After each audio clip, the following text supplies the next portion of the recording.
He woke up in a hospital bed only to realize he couldn't feel half of his body. A brutal truck accident had left him paralyzed. And now, the only thing keeping him sane was the world of the novels he read. Whenever I read novels with happy endings, I felt happy too. It was comforting to read them when I was feeling depressed, like today. I'm almost finished with the novel. I'll be able to finish it by tonight. Magician Aiden destroyed everything in his path. In the end, he claimed victory and chose a new world creation. He ended the old world and recreated a new world to his taste. Everyone lost their memories and lived a happy life. Even those who experienced traumatic deaths and those he valued were there. Now we'll all live as happy winners. So the main character went through all that to protect the world. Ends up just undoing all that and ending the world. Then he creates a new world just for himself. Why did the novel I randomly chose to read also have a bad ending? Why? Why can't I just be happy? Right. I actually do not really care about novel endings. Even if I woke up tomorrow, something like a happy ending will never be achievable for me. Suddenly, a blue light fills his vision. What? I just thought I saw a message or something in front of me. What was that? Did I just hallucinate? He blinked, trying to get his bearings. Where am I? I fell asleep in the hospital. Am I still dreaming? My phone. He looked around the unfamiliar room. A growing sense of unease washing over him. He stared at his reflection. What? My face is someone else's. He swung his legs over the side of the bed, a strange sensation accompanying the movement. Huh, my legs, just now. Suddenly, a blue screen materialized before him. This is the world of magician who dominates the world. From now on, you won't live as the character Mord Werner. Mord stared at the message, dumbfounded. What is this? The screen flickered again. The blue screen insisted he was now Mord Werner, but his mind raced. The title of the novel I was reading last night, plus Mord is Morty in the novel. What the hell? If Mord dies, you die too. Wait, if this is real. No way. He planted his feet on the ground, surprised. I couldn't even feel my legs before, but now I'm standing. Can feel the wooden floor under my feet so clearly. Suddenly, another screen flashed before him. Loading information, reading Mord's memories. The world's common language, Prin will be applied. All of the novel's contents are being registered. Mord clutched his head as the memories flooded in. I can feel all the memories of this body. He was bombarded with images of a life he had only read about, flowing into my head. I can see what kind of life I model, and how it ended. The memories coalesced, painting a clearer picture. Mord Vernars, a son of the strange Archduke Vernars family. He was the bastard son of the Vernars family's patriarch, someone so powerful that, even if the protagonists were to gang up against him, it would not be guaranteed that they would win. But in the midst of a magic ritual to gain full control over his psyche, he was ambushed and killed by the protagonist and his group. In short, he's an extra. He only has a supporting role. But why did I become Mord? Suddenly, a screen flashed before. Change the fate of destruction. Then your wish will be granted. By fate of destruction, it is probably referring to this novel's ending. So it wants me to protect the world in place of the protagonist, who destroys this world later on. Let's think for a bit. I might be dreaming, because I'm so tired of my life. But I cannot repeat my everyday life of being half paralyzed. I don't want to wake up if this is a dream. Yeah, I don't care if this is God's prank or something. A wish. My wish is simple. I want my body back from before the accident. He clenched his fist. No, I can't be satisfied with that. Mord's eyes flashed with newfound resolve. I possess all the information about the novel magician who dominates the world, and all the power and talents of Mord. He stood up, determination blazing in his eyes. It's worth giving it a shot. No, I will do it. Mord Vernars. He was part of the Archduke Vernars family's bloodline and was a bastard child. Unaware of who his mother was, he had to live a difficult life. A few days after his birth, his mother died, and he was called the bastard who killed his own mother. He lived a life of the weak, unable to resist the harassment of others. You monstrous bastard, you think you can play with us? It was not because he was weak, or because he did not know how to be angry. It was just that the guilt of being the bastard who killed his own mother was eating him alive. But Mord came to a turning point in his life. Those of the Vernars bloodline awaken powers when they turn 15. They call it the New Blood Awakening. You have to endure pain comparable to your entire body burning in flames, but after that, you are gifted with strong powers. But for someone outside the Archduke family, the chances of surviving the New Blood Awakening is less than 1 in 5. But Mord survives the New Blood Awakening and obtains strong powers. If you survive your 15th birthday, then head to the Archduke Vernars family. Mord listened to the last letter his mother left him and left to go to where the Archduke family resides. Mord approached the imposing castle. He agrees to take a test in order to be acknowledged by his father he had never even seen before. According to those memories,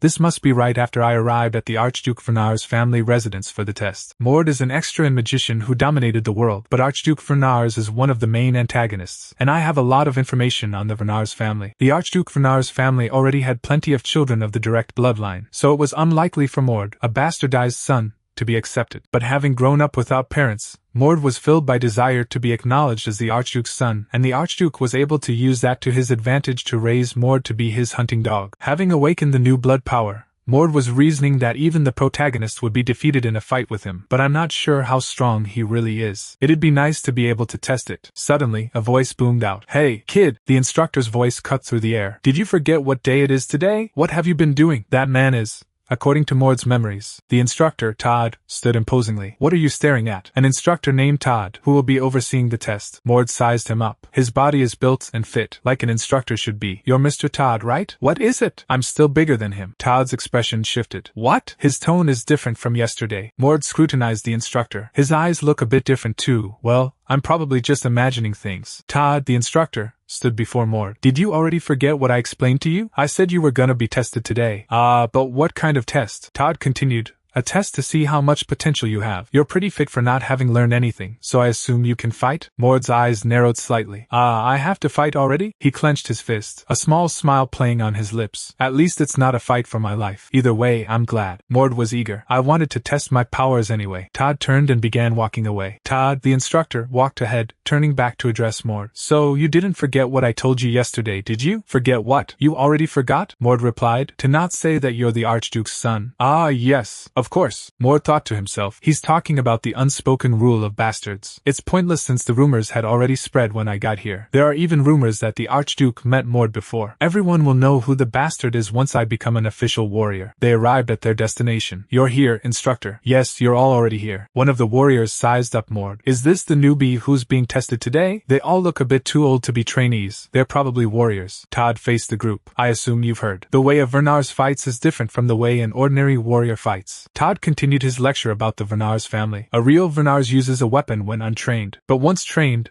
they do not depend on a weapon and fight with only the body they have. Todd nodded in agreement. That's right. Of course, those who are not of Vernar's blood use weapons, but the others learn combat skills. One of the warriors chimed in. I know. The Archduke Vernar's family is the strongest, best organization of warriors. They made it to that position with just hand-to-hand combat. Weapons are something they do not need. Mord listened intently as the warrior continued. It sounds impossible, but there isn't a weapon in the world that can overpower the Vernar's physique. Todd announced, this test will judge which affiliation you should go to and how you should be trained. Vince, are you ready? Vince replied with confidence. Of course. Todd continued, setting the stakes. Fight with Vince. This fight's results will decide your future, so do well. Prove that you're part of the Vernars bloodline. Mord stood ready, facing Vince in the training arena. One of the onlookers commented, are you sure he's 15? His face looks 15, but Vince smirked, sizing up Mord. Considering how big he already is, it makes me wonder whose son he is. Let's see if you're as good at fighting as you look. Come at me. Mord muttered to himself. I knew there would be other bastards here other than Mord. Phew, it's not only the Archduke who's having affairs. He steeled himself, resolving to focus on the battle ahead. I need to focus on the fight for now. Only with power can I achieve freedom. Power is very important in this world. Although it'd be nice if I could live a careless and quaint life somewhere far away. I don't think I have a choice. Mord took a fighting stance, preparing to show off his abilities. I will prove my skills here. He lunged forward, striking with unexpected speed. Mord's eyes widened in shock as he made contact. His opponent was sent flying backwards from the force of the blow. The red-skinned demon was shocked by the force of the blow. What? I thought he didn't know how to fight. So he does know. Mord recovered his stance, surprised by his own speed. I'm a lot more agile than I expected. I guess the boxing I learned when I was younger wasn't for nothing. He thought back to his training. I only learned it as a hobby, but it's probably better than nothing. Mord regained his footing, ready to continue the battle. The red-skinned demon spat. You're pretty good. He glared at Mord, realizing he'd been deceived. You were lying when you said you didn't learn how to fight. The red-skinned demon was incensed. What are you talking about? Why would I lie about that? Nonsense. Your posture is that of a learned person's, Mord replied with a straight face. I just copied the others. The red-skinned demon narrowed his eyes, trying to see through Mord's facade. Suddenly, Mord unleashed a blast of mana. The mana slammed into the ground. Kessner,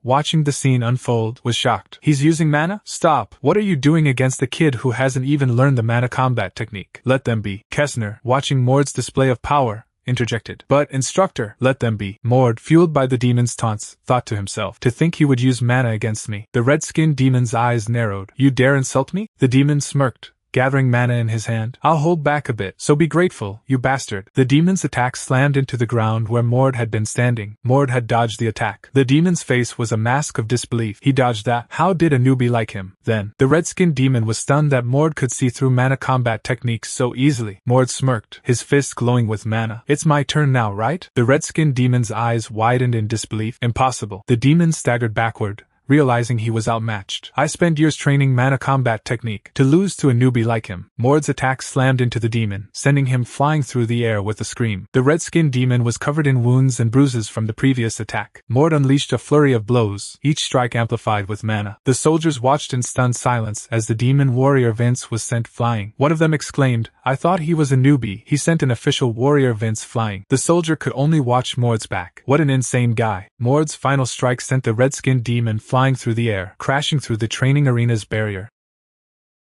The force of the blow was so great that the demon was sent tumbling through the air.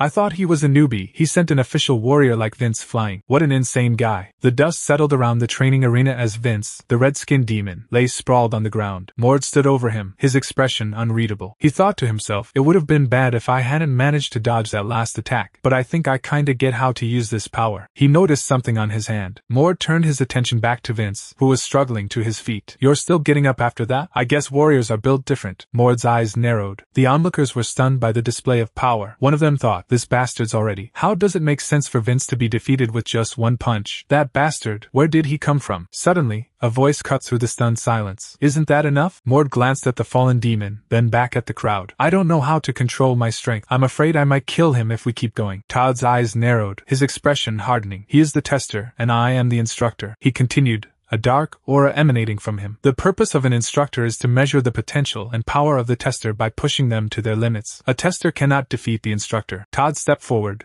his voice firm. "That's enough." Todd stared down at Mord, demanding, "Why did you lie?" "What lie? You said you had never learned to fight." Mord looked away, a picture of innocence. "It's true, I never really learned." Todd was not buying it. "You want me to believe that when you even used mana? How can a person unlearned in mana combat technique know how to use mana?" Mord thought to himself. "He's doubting me, like I expected." Mord held up his hand, a faint blue glow surrounding it. "Is this mana? I was able to use it after a really high level once, but I don't know much about it." He smirked inwardly, thinking, well, I guess I don't need to tell him everything. Todd narrowed his eyes, unconvinced. "You expect me to believe that?" Mord shrugged. "Well, before coming here, I talked about the experience of the new blood awakening." Todd was still trying to wrap his head around how Mord could use mana before the new blood awakening. He thought to himself, Mord could actually use mana before the new blood awakening. That's how talented he is. It turns out that Mord's lineage is more complicated than anyone realized. He has the blood of two gods running through his veins, the god of combat, Vernars, and the goddess of the heavens, Erita. The blood of the two gods exists in Mord's body, creating an incredible synergy, making Mord a miraculous being. In other words, Mord was blessed with his genetics. As someone who was never officially trained until the age of 15, in just 7 years, Mord becomes stronger than even Archduke Vernars, who is the strongest of the successors of the god of combat. That is how this story went. Todd absorbed what Mord had just told him. So that's what happened. If you're speaking the truth, you're a monster. Mord tilted his head, confused. "Do you know who Vince is?" "I met him for the first time today,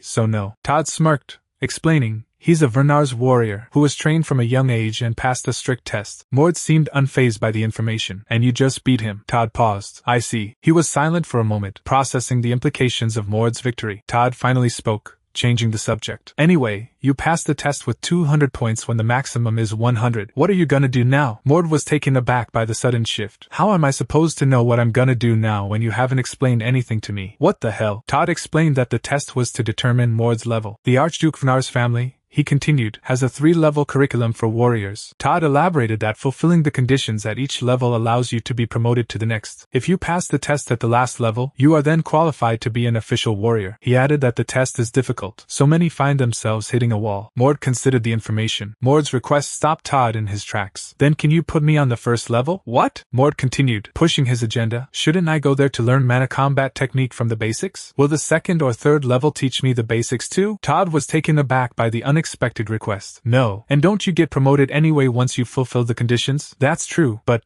it would be reasonable if he wanted to take the test to become an official warrior right away." Mord smiled, knowing he was manipulating the situation perfectly. "Then I'll go to the first level." Todd thought to himself, this guy, he means it. Well, he's a bastard anyway. Todd turned away, hiding his annoyance. This might be for the better. "Alright, it's not like I can give you preferential treatment anyway." Todd turned back to Mord, his expression neutral. That's all you have to do for today. I'll send someone to guide you through the necessities on the first level tomorrow. The test went smoothly. The magician who dominated the world didn't mention how Mord became Archduke Werner's hidden card. The novel only mentioned that Archduke Werner tried to maximize Mord's potentials and dominated his mind to use him as a human weapon. I wonder how he did on this test. I feel like that's what would have happened. He paused, lost in thought. I think I understand why I had to be the one to possess Mord. It wasn't really a helpful trait in my life, but I always fought when I felt like something was unfair or unjustified. Mord reflects on his life, realizing Mord has lived a life opposite from mine. He steels his resolve, knowing what he must do. I will save this world from destruction. In order to do that, I have to stop the novel's protagonist, Aiden. Mord recalls the ultimate goal of the original magician who dominated the world's story. The one to complete the world fragments, which are like puzzle pieces containing the essence of the world, can be called the supreme god. That is the magician who dominates the world. He continues, remembering the original plot. Just like the title, the great mage Aiden completes the world fragments. Mord grimly recalls the consequence of Aiden's actions, and become a being who dominates the entire world and everything within it. The result of that was the destruction of the world. He knows the grim truth of Aiden's godhood. As a god,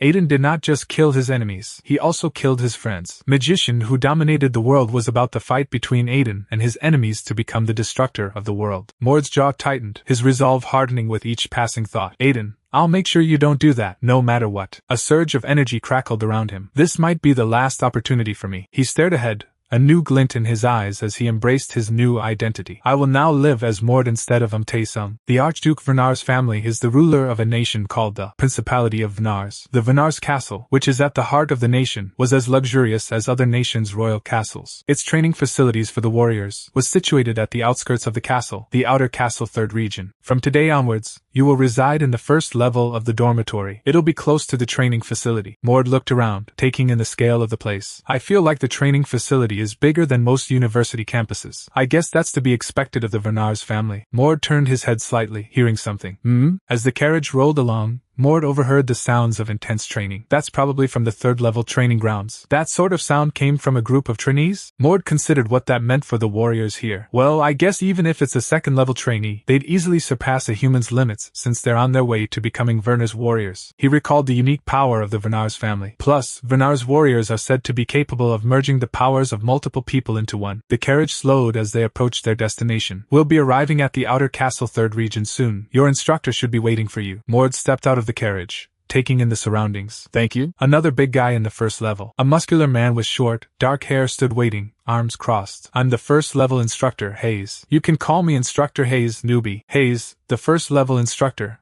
looked Mord up and down. Okay, Instructor Hayes. Mord, you mentioned? You must have done badly on the test considering how you're here in spite of your large physique. Mord casually corrected him. No, I defeated Vince in the test. Hayes' eyebrows shot up in disbelief. You won against Vince, an official warrior? Hayes' eyes narrowed, trying to discern if Mord was being truthful. Is that true? Then why are you here? Mord explained his reasoning. There's no reason to lie if the truth will be revealed anyway. I've never learned mana combat techniques or any other battle techniques. I came here to learn the basics. Hayes seemed to accept his answer, though clearly he was still processing the information. Alright, follow me. He thought to himself. He won against Vince without any prior training? Hayes began leading Mord through the training grounds. There are people amidst training, so don't distract them. As Hayes led him onto the training grounds, Mord couldn't help but think, this may be the 1st level, but they must be strong since they're training to become Vernar's warriors. Hayes announced, this is the new trainee Mord. The other trainees, all of whom appeared to be children, stared back at Mord in surprise. Hayes addressed the trainees. He's new, so don't mind him and continue your training. What? They're all kids, Mord grimaced. Should I have just gone to the 3rd level? If I could still change my mind. Hayes turned to Mord. You've never learned the mana combat technique? Mord responded, no, but I do have mana. Hayes began explaining the basics to Mord. That's a given since you've gone through the new blood awakening. Since you possess mana, what I will teach you from now on will be easy. Hayes continued laying out the curriculum. First, you have to detect ether and create mana, but you've already done that. Next is to collect mana, but I assume you've already done that too. The last steps are basic mana control and sense amplification. Then you can move to the 2nd level. Mord, a little surprised by the lack of combat training, asked, do I not need to learn any combat skills? Hayes' expression hardened. Do you want to stay here for long? If you want that, I can make it happen. Mord quickly backtracked. No, that's not what I meant. Hayes cut him off, already knowing what he was thinking. I'll teach you a few things. From there, you'll be able to train on your own. The 2nd level instructor will fix things if it's terrible. Mord nodded, determined to make a good impression. Right. Since I haven't learned anything, I need to start from the basics. Thank you. Let's not underestimate it just because it's the first level. I need a good foundation to be able to utilize my power well. Hayes' training session with Mord was only 10 minutes old, and already the peanut gallery was struggling to process what they were seeing. Does that make any sense? It's only been 10 minutes since he began his training. One of the onlookers speculates on the impossible. I think his mana is stronger than the instructor's. Is that it? Hayes is surrounded by a swirling vortex of mana. Another student can't believe what he's seeing. You're not kidding, right? Hayes turns to Mord,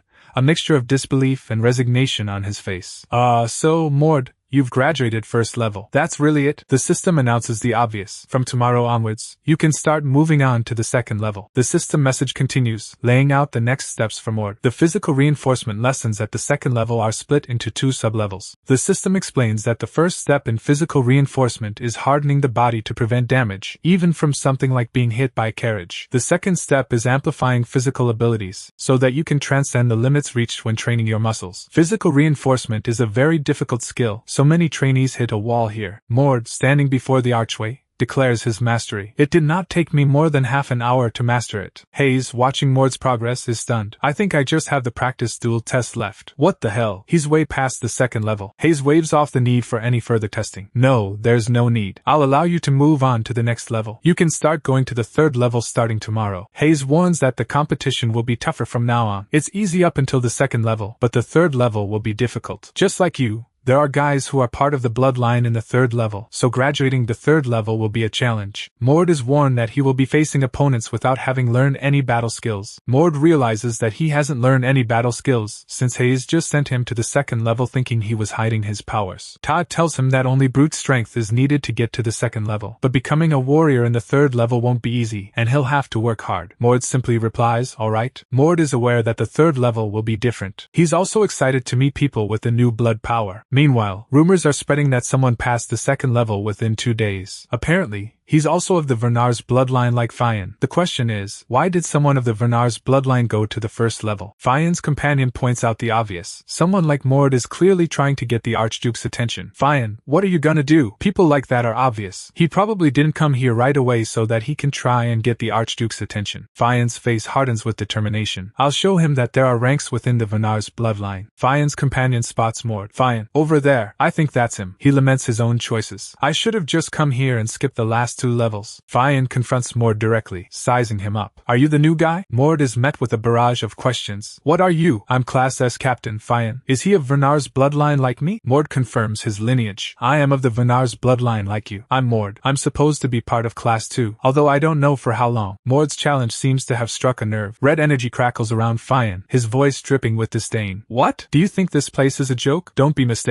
I wouldn't have come here at all if I thought of it that way. Mord smirks, unfazed by the display of power. I'm not really in a good mood right now. Why don't you calm down? As expected of a Vernars, I guess you can endure this much. Fian's expression darkens at Mord's words. Did you think I would piss my pants or something if you tried to intimidate me with some stupid skill like that? What? Fian clenches his fist, the red energy intensifying. You seem to think the world is underneath you just because you went through the new blood awakening. But do you think you're the only Vernars here? The air grows heavy with magical power as Fian declares, I will kill you here. The red aura around Fian intensifies, his eyes glowing with murderous intent. The onlookers are already writing Mord's obituary. Per newbie, no one can stop Fian. It'll be hard for him to survive unless the instructor gets here soon. Fian's eyes lock onto Mord, his expression promising pain. I won't hold back since you're also a Vernars. The red energy around Fian explodes outward, a clear sign he's not messing around. His eyes burning with rage, Fian declares, I will make you pay for blabbering. Fian unleashes the full force of his power. The sheer force of the blast leaves the spectators in awe. What tremendous power. He's so unlucky. It had to be Fian. The spectators brace themselves, certain that Mord is about to be crushed. I hope he at least makes it out alive. But as the dust settles, they see Fian on the ground, struggling to get up,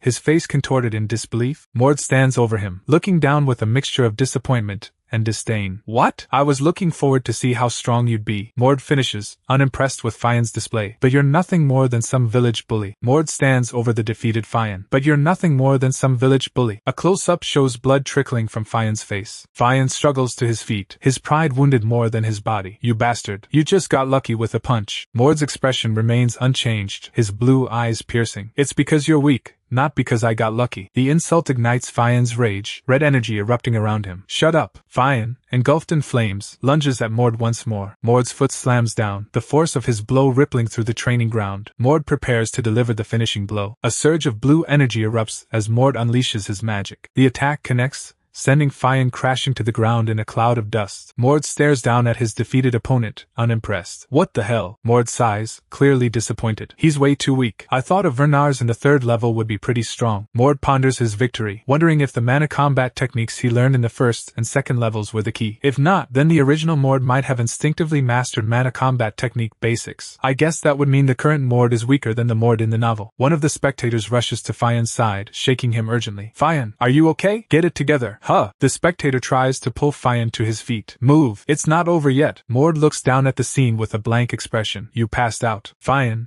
regaining consciousness, glares up at Mord. You were out for at least 10 seconds. As if you just managed to attack me when I let my guard down. Mord's expression hardens, his disappointment turning to contempt. You let your guard down while fighting as someone who wants to become a warrior? That's pathetic. Mord's face scrunched up as he thought. Just because you can doesn't mean you should say everything that comes to mind. The crowd watching the fight began to panic. This is bad. Fian awakened his power. Someone bring the instructor. We need to stop him. One of the spectators shouted at Mord. Newbie, you run too. He might actually kill you. Mord, however, was unfazed. Ah, really? Mord analyzed Fian's red aura. He must be summoning the mana pool's power, but he's not actually controlling the new power. It's more like mana. Well, makes sense since more bastards and children would be at that level. Just then, a voice boomed out, cutting through the commotion. What's all this ruckus? One of the students turned to the newcomer. Instructor Daisley. The new guy and Fian are fighting. Instructor Daisley watched the scene unfold, his expression unreadable. One of the students asked, shouldn't we stop them? Daisley responded, no, I'll watch. Daisley continued to muse to himself. Fian is strong enough to be comparable to a normal warrior. There weren't many chances to properly test his power, but this is the chance. Meanwhile, elsewhere,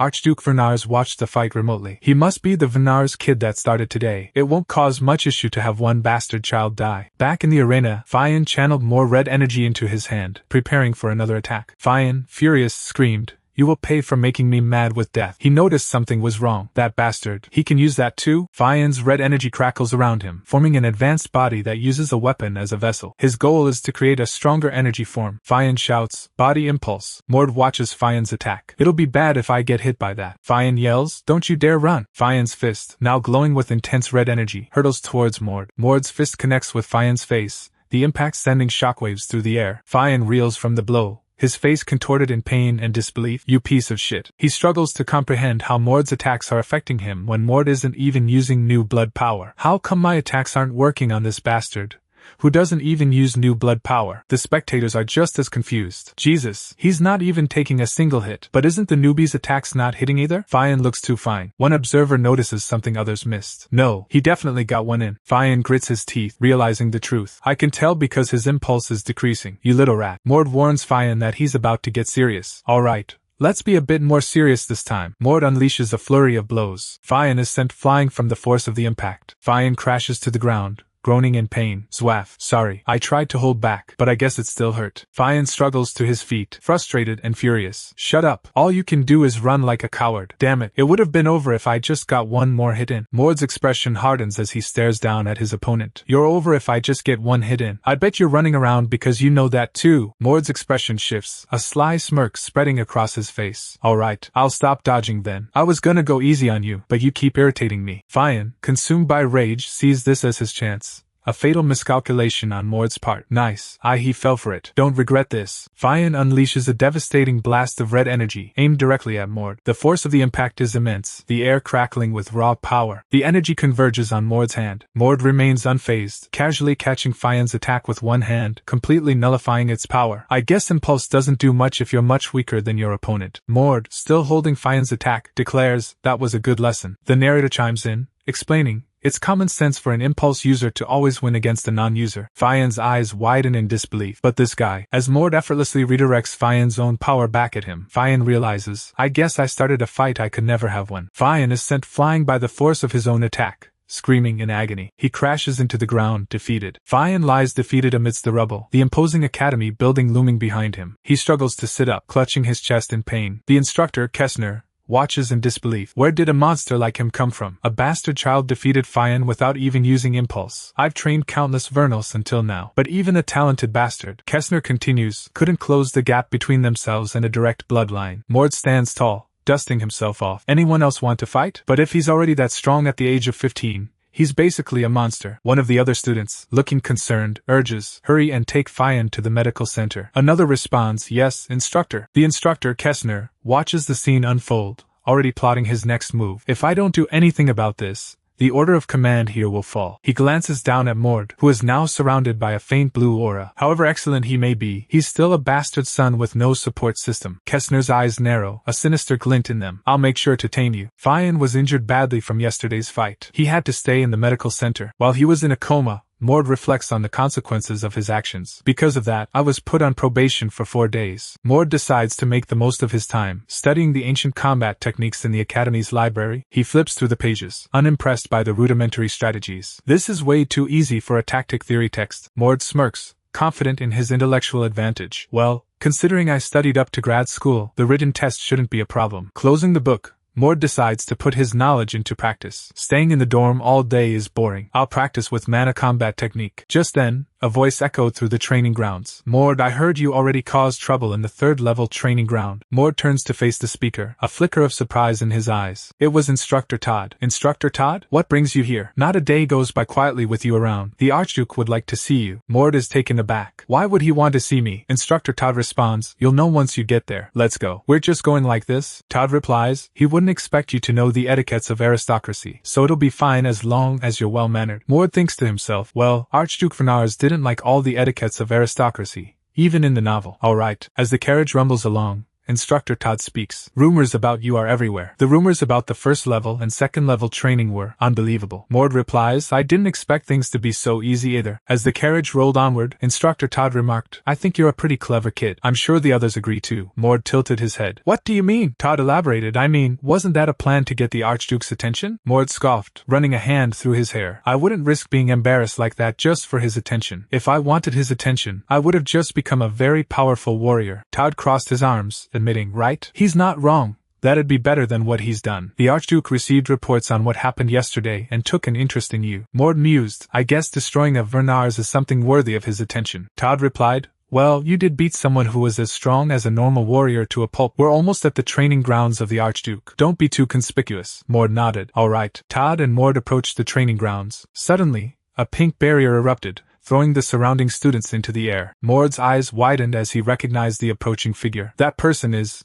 Archduke Vernars. The Archduke Vernars radiated an overwhelming aura of power. What an overwhelming aura of power. He looks like some muscular giant. Mord unleashed a torrent of blue energy, attempting to strike the Archduke. The Archduke Vernars remained unfazed, casually observing the unfolding chaos. Archduke Vernars, towering over the scene, commands enough. Back off. The Archduke gathers a swirling mass of red energy in his hand, preparing to unleash its power. Mord watches the Archduke's movements intently. That skill is, Mord recognizes the technique immediately. An overpowered skill that absorbs both magical and physical attacks and turns it into a shockwave that you throw back at the opponent. The Archduke unleashes the accumulated energy, sending a massive blast towards Mord. The attack hurtles towards Mord with incredible speed. The Archduke's attack crashes into the training grounds, leaving a trail of destruction in its wake. Mord, however, is unharmed. God of Combat's mirror. I guess that's still in the process of being developed at this point in time. Elsewhere, the Archduke observes the scene with a critical eye. Its efficiency is not as great. It's incomplete, yet it's already so strong. The Archduke appears before Mord. I made you wait. Mord and another student immediately kneel. I greet the Archduke. The Archduke gestures dismissively. I called you here because I didn't want to deal with etiquettes. Get up. Anyway, Archduke Vernars looms over Mord. I heard you've done some interesting things at the training facility. Mord thinks to himself, he's not even trying to intimidate me, but he's still so intimidating. The Archduke's piercing gaze intensifies. Who is your mother? Mord replies nervously. Reina, your highness. The Archduke nods thoughtfully. Reina, I remember her. It seems like you take after her more than me. Have you gone through your new blood awakening just this year? Mord confirms, yes. Archduke Vernars continues, I heard you won against Impulse with just body reinforcement. I want to see how strong you are. The Archduke calls out. Kessner. Kessner bows deeply. Yes, your highness. Archduke Vernars declares, I want you to spar with him. Kessner is visibly surprised. Sorry? That kid? Archduke Vernars explains to Kessner, he's my son,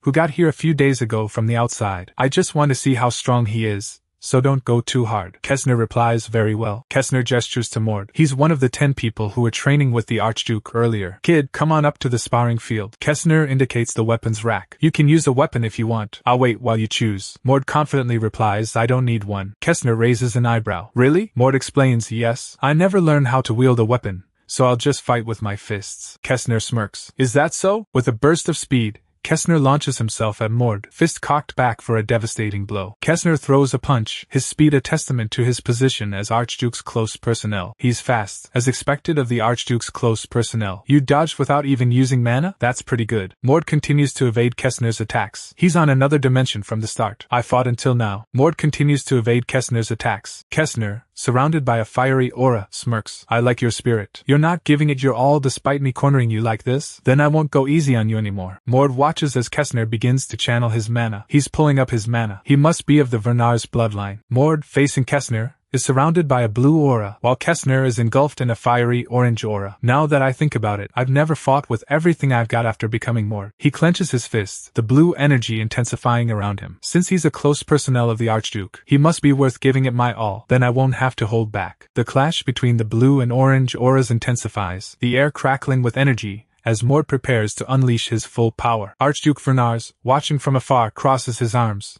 a look of surprise washing over his face. Ooh. Kessner's eyes widen in disbelief as he senses Mord's true power. This is the mana of a trainee? Mord's face is set with determination. Mord probably never maximized all of his potential since he grew up having people call him the bastard who killed his own mother. Mord thinks about the potential he can achieve. He probably never had a chance to properly use his powers because of the guilt. Mord's eyes narrow, his determination growing. But I can live up to his potential. Anyway, let's go. Kessner's face is tight with anger. Alright. Kessner launches a blast of orange energy toward Mord. Kessner's eyes blaze with fury as he prepares to strike. I'll teach you a lesson, kid. The impact of the collision sends shockwaves through the air, the combined energies of Mord and Kessner creating a blinding flash. Kessner, the instructor, remarks on Mord's abilities, acknowledging the rumors surrounding him. I see why His Highness is interested in you. The rumors weren't fake, but it's still useless. Kessner's attack slams into Mord, creating a huge explosion. Mord slides back from the force of the blow, but he's unharmed. He wonders aloud, I'm sure I blocked that. Is it a skill that doubles the attack? Kessner strikes again, his fist surrounded by orange energy. You've still got a lot to learn. Damn it, the gap between us is too huge. Kessner is surrounded by red energy. Kessner is ready to fight. I haven't even started yet, so don't disappoint me. Kessner stands tall, his blonde hair catching the light as he surveys the battlefield. What are you doing, kids? Is that all you have? Mord wipes blood from his lip,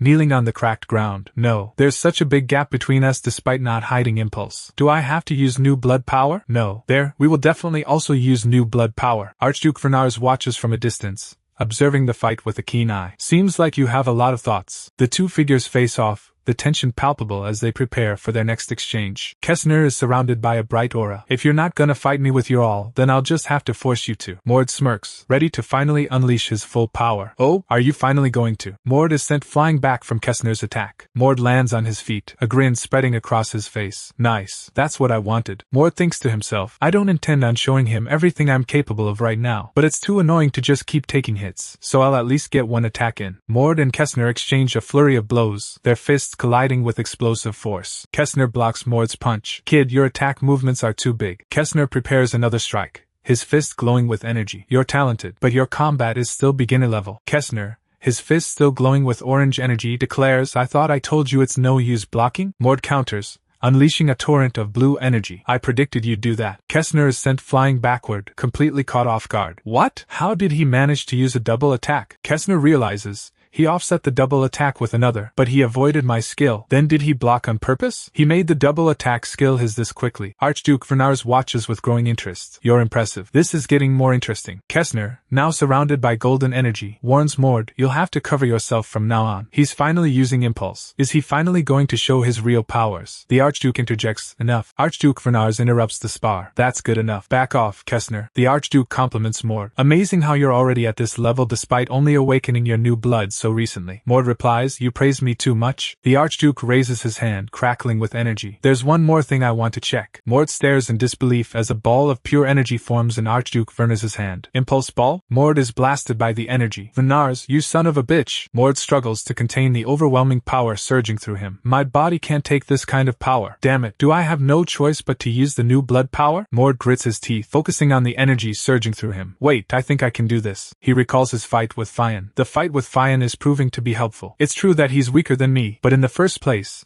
it's almost impossible to block impulse with a beginner-level body reinforcement. Mord concentrates, channeling his own mana. But if I use impulse too, then I can block it. Archduke Vernars watches in disbelief. Oh, impossible! He just went through his new blood awaken ing. Kessner is equally stunned, watching Mord. How is it that he can already use impulse? Mord thinks to himself, I can just look at someone use a skill and copy it right after. Mord's talents are beyond what I imagined. Mord declares with conviction, I want to challenge the god of combat's grave. Suddenly, a system window appears, explaining, there are places called dungeons in MWDW. Like all dungeons in fantasy realms, they're dangerous places full of monsters. But this world's dungeons are a bit different from the dungeons of other fantasy realms because they are symptoms of the other world's erosion. In other words, dungeons form in places where this world and another overlap, and abnormal things happen inside. Most dungeons are overlapped with the demon realm, and this world's monsters are mostly from dungeons. However, the god of combat's grave, where the god of combat, Vermerak, was said to have been created, has nothing to do with overlapping with another world. That is where the world fragment is hidden. Archduke Vernars stares intently at Mord. The Archduke looks down at Mord, a hint of amusement in his eyes. Did I ask too early? Archduke Vernars stares down at Mord, his expression unreadable. Why do you want to challenge the god of combat's grave? Mord explains his reasoning. I heard that's where the traces of the god of combat, Vernars, are left behind. I wanted to see for myself the root of my bloodline that I felt when I awakened. Kessner and the Archduke share a look. Kessner thinks to himself,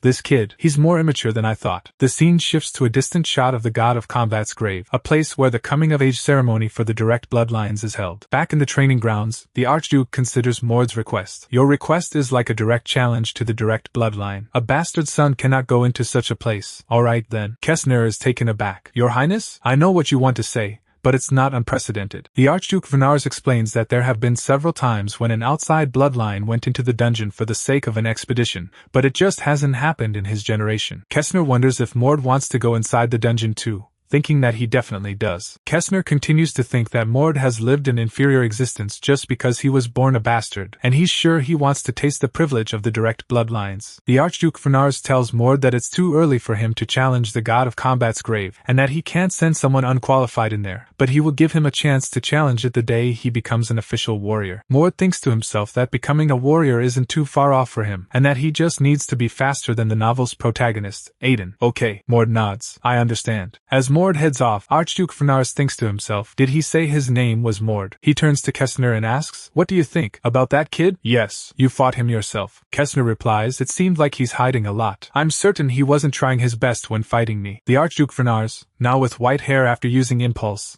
listens intently. Kessner continues, but it did look like he was trying his best when taking the impulse ball. It seemed like he had learned body impulse on the spot. Kessner continues, I know there are guys who learn on the spot. Meanwhile, Mord is surrounded by a bright blue aura. Kessner finishes his thoughts saying, but what was most surprising was his mana. He didn't know how to control his power yet, but the level of his mana was incredible. Archduke Vernars, still in his awakened form, thinks to himself, his mana is comparable to Ernest. But Kessner notices the Archduke's expression and asks, what is it? The Archduke replies, nothing. The Archduke thinks to himself, those eyes. It was weirdly void of desire. All the eyes of my bastard sons I've seen were full of desire to get validation from me. Archduke Vernars smirks to himself. He takes after his mother, Reina, quite a lot. Mord, what an interesting kid. The scene shifts to a wide shot of the academy training grounds, bustling with activity. He thinks to himself, I almost died of boredom the last 4 days. Now I can finally learn something useful. He overhears another student talking about the god of combat's grave. I heard they're gonna choose 5 out of the Vernars bastard children to challenge the god of combat's grave. Then, since there's Sir Kessner and Viscount Owen, there'll be 3 spots left. The student continues, apparently it's an expedition to figure out a pattern analysis of the god of combat's grave. Right, since its pattern changes once it's cleared instead of disappearing, though it probably lessens the risk for those of the direct bloodline. Mord watches Kessner training in the background, so he decided to give it a try too. I'll also have to hurry and become a warrior. The training session is about to begin. Are you all here? One of the students replies, except for Fion. Yes. Is he the instructor? A stern-looking, white-haired man arrives, his presence commanding attention. Prepare for training as usual, he orders,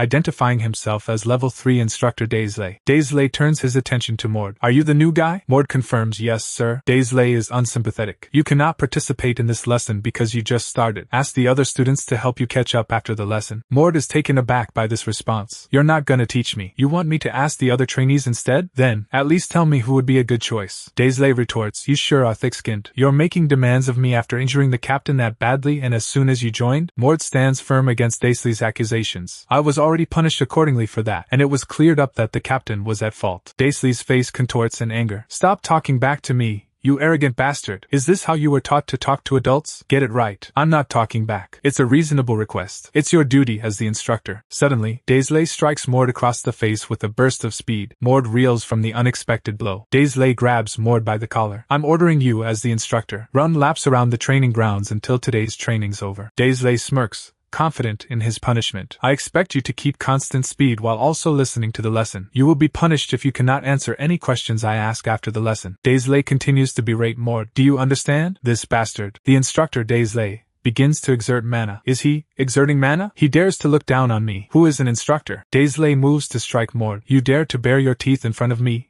the instructor? You imbecile of a bastard. Daisley's foot slams into the ground. The authority of an instructor is absolute here. Daisley looms over Mord. I will kick you out of this place if you resist. Do you understand? Answer me. Mord, hand raised to his bruised cheek, contemplates his options. Boomer bastard, should I just punch him? Mord grits his teeth, thinking, but if I cause conflict here, it might interfere with my test to become a warrior. He steels himself, deciding, let's hold it in. I need to get into the God of Combat's grave. Yes, I understand. Daisley scoffs. Then what are you doing? Go run. Mord turns and begins to run. Daisley watches him go, muttering, Mord. He clenches his fist, promising, I will make sure you pay for disrespecting me. After that, Daisley seemed to hold a grudge, and kept punishing me for every petty little thing. Daisley was crazed with the authority he had. If he thinks his authority was being challenged even a little, he punishes them verbally and physically without mercy, but he called the punishments training, so no one was able to resist. This was how Daisley ruled over this place. I thought I told you to keep constant speed? Daisley, towering over Mord, who is forced into a handstand, demands, are you disobeying your instructor? Mord, justifying abuse by calling it training, huh? Hanging upside down,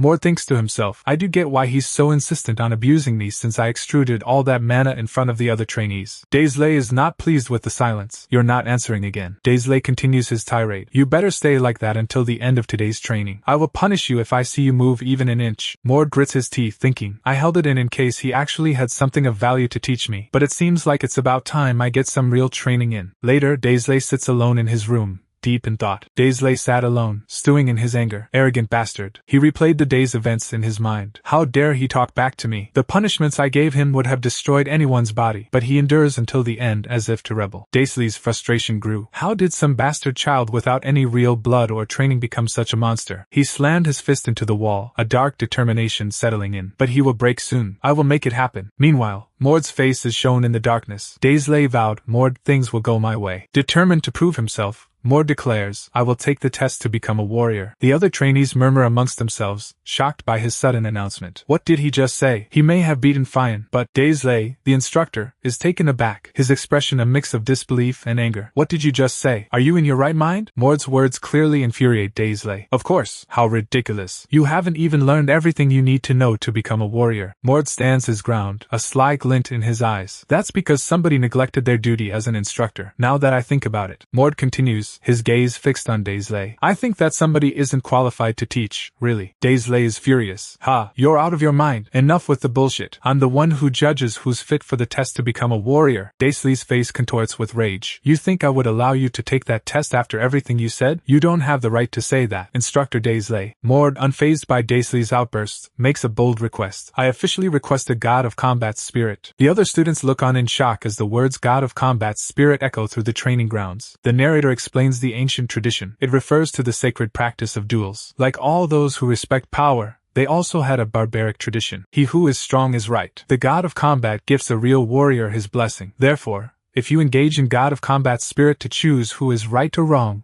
The winner is the one in the right. Daisley is visibly taken aback by Mord's sudden challenge. How do you know about that? That doesn't matter. Mord maintains his composure, his eyes fixed on the instructor. According to Werner's laws, as a trainee, I can request the god of combat spirit from the instructor. I will use that privilege to prove that you are not qualified to be my instructor. Mord begins to explain the basis for his challenge. According to the legends, the god of combat, Vernars, grew up unaware of his real identity. When he was younger, he was harassed by those drunk in power who claimed to be his instructor. Therefore, Vernars, Mord continues, invoking the ancient decree, said to his descendants those who dictate over others, without the ability to prove their qualifications deserve to die. For that reason, the Vernars law permits trainees to request god of combat spirit from their instructors. Mord acknowledges the extreme nature of the law, but sees an opportunity. The god of combat wasn't in his right mind either, considering what he said, but it's beneficial for me, right now. Daisley is incensed by Mord's request. Do not joke with me. God of combat spirit? You're just a kid. You're at least 10 years too young to even talk about such a sacred ritual.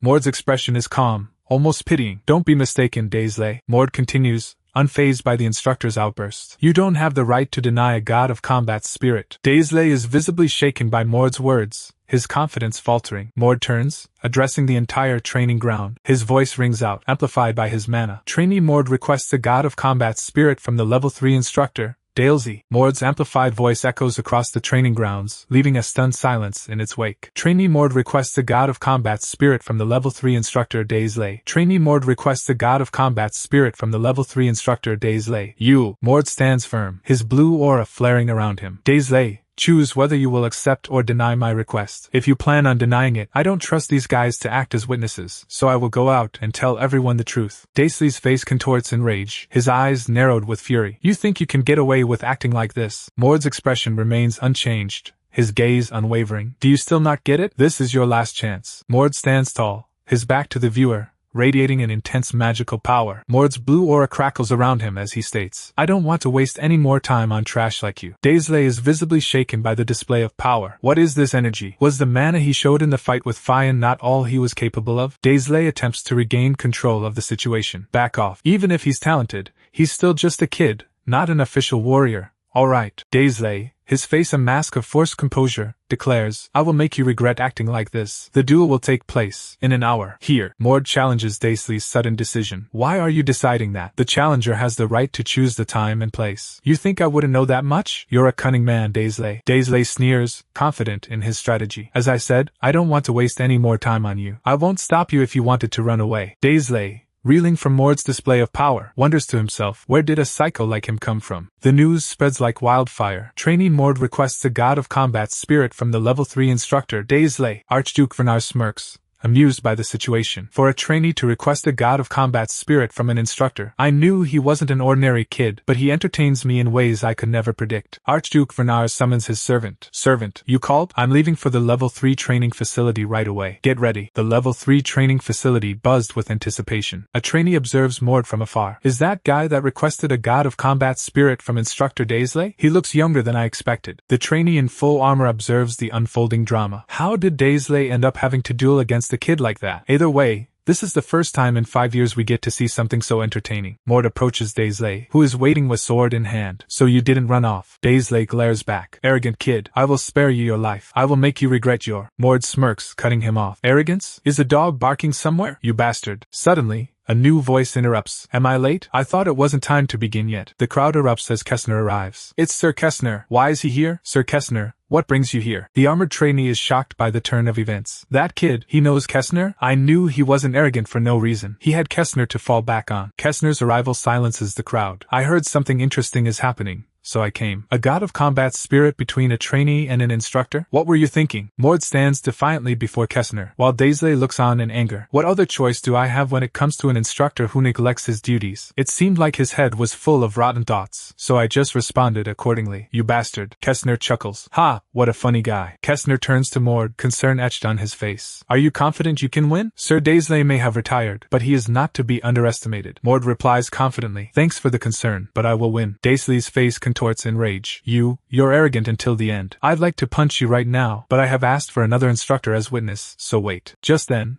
A new voice cuts through the tension. Archduke Vernars asks HM, if the instructor's not here yet, may I take over the role of being the witness? The crowd murmurs in shock. Did I just hear that correctly? Sir Kessner as the witness? Just who is that kid? Archduke Vernars stares down at Daisley, his blue eyes blazing with aristocratic fury. Sir Kessner, what do you mean? As I just said, I will be the witness to this god of combat's spirit. Do you think I'm not qualified for this? Daisley stammers, acutely aware of the power dynamic shifting against him. No, but you're a busy guy. Archduke Werner's expression darkens. Sir Daisley, are you talking down on me right now? You seem to be mistaken just because I respected you as an instructor. Are you saying you equate me, the Viscount of Windsor, just because you taught me? Daisley shrinks back, realizing the gravity of his misstep. I am sorry, Viscount Windsor. The camera zooms in on Daisley's face, a mask of utter shame. What humiliation. Kessner interrupts the Archduke's dressing down of Daisley. I'm sorry to interrupt, but it's almost time. Archduke Vernars looks surprised. It's already time? Mord faces Daisley, a confident smirk playing on his lips. I look forward to this fight. Kid, I hope I didn't come all the way here for nothing. Mord's expression hardens as he prepares to fight. Well then, shall we begin, Daisley? Just as I wished. Kid, Daisley, now fully armored, confronts Mord. You apparently overpowered Fian's body impulse with just body reinforcement. Mord's eyes narrow, a glint of challenge in them. You'll regret this if that's all you have. Daisley unleashes a flurry of sword attacks, determined to break through Mord's defenses. Let's see if you can block sword impulse too. Daisley's expression shifts to disbelief. How funny. What? Mord remains unfazed, a confident smirk playing on his lips as he activates his own power. You're mistaken, Daisley. Did you really think I would give my all in a fight against a trainee? Mord is enveloped in a torrent of blue mana, showcasing his mastery over magic. Daisley is shocked by Mord's display of power. Body impulse? When did he learn that? Mord's speed increases dramatically as he uses body impulse, easily dodging Daisley's attacks. Nothing changes.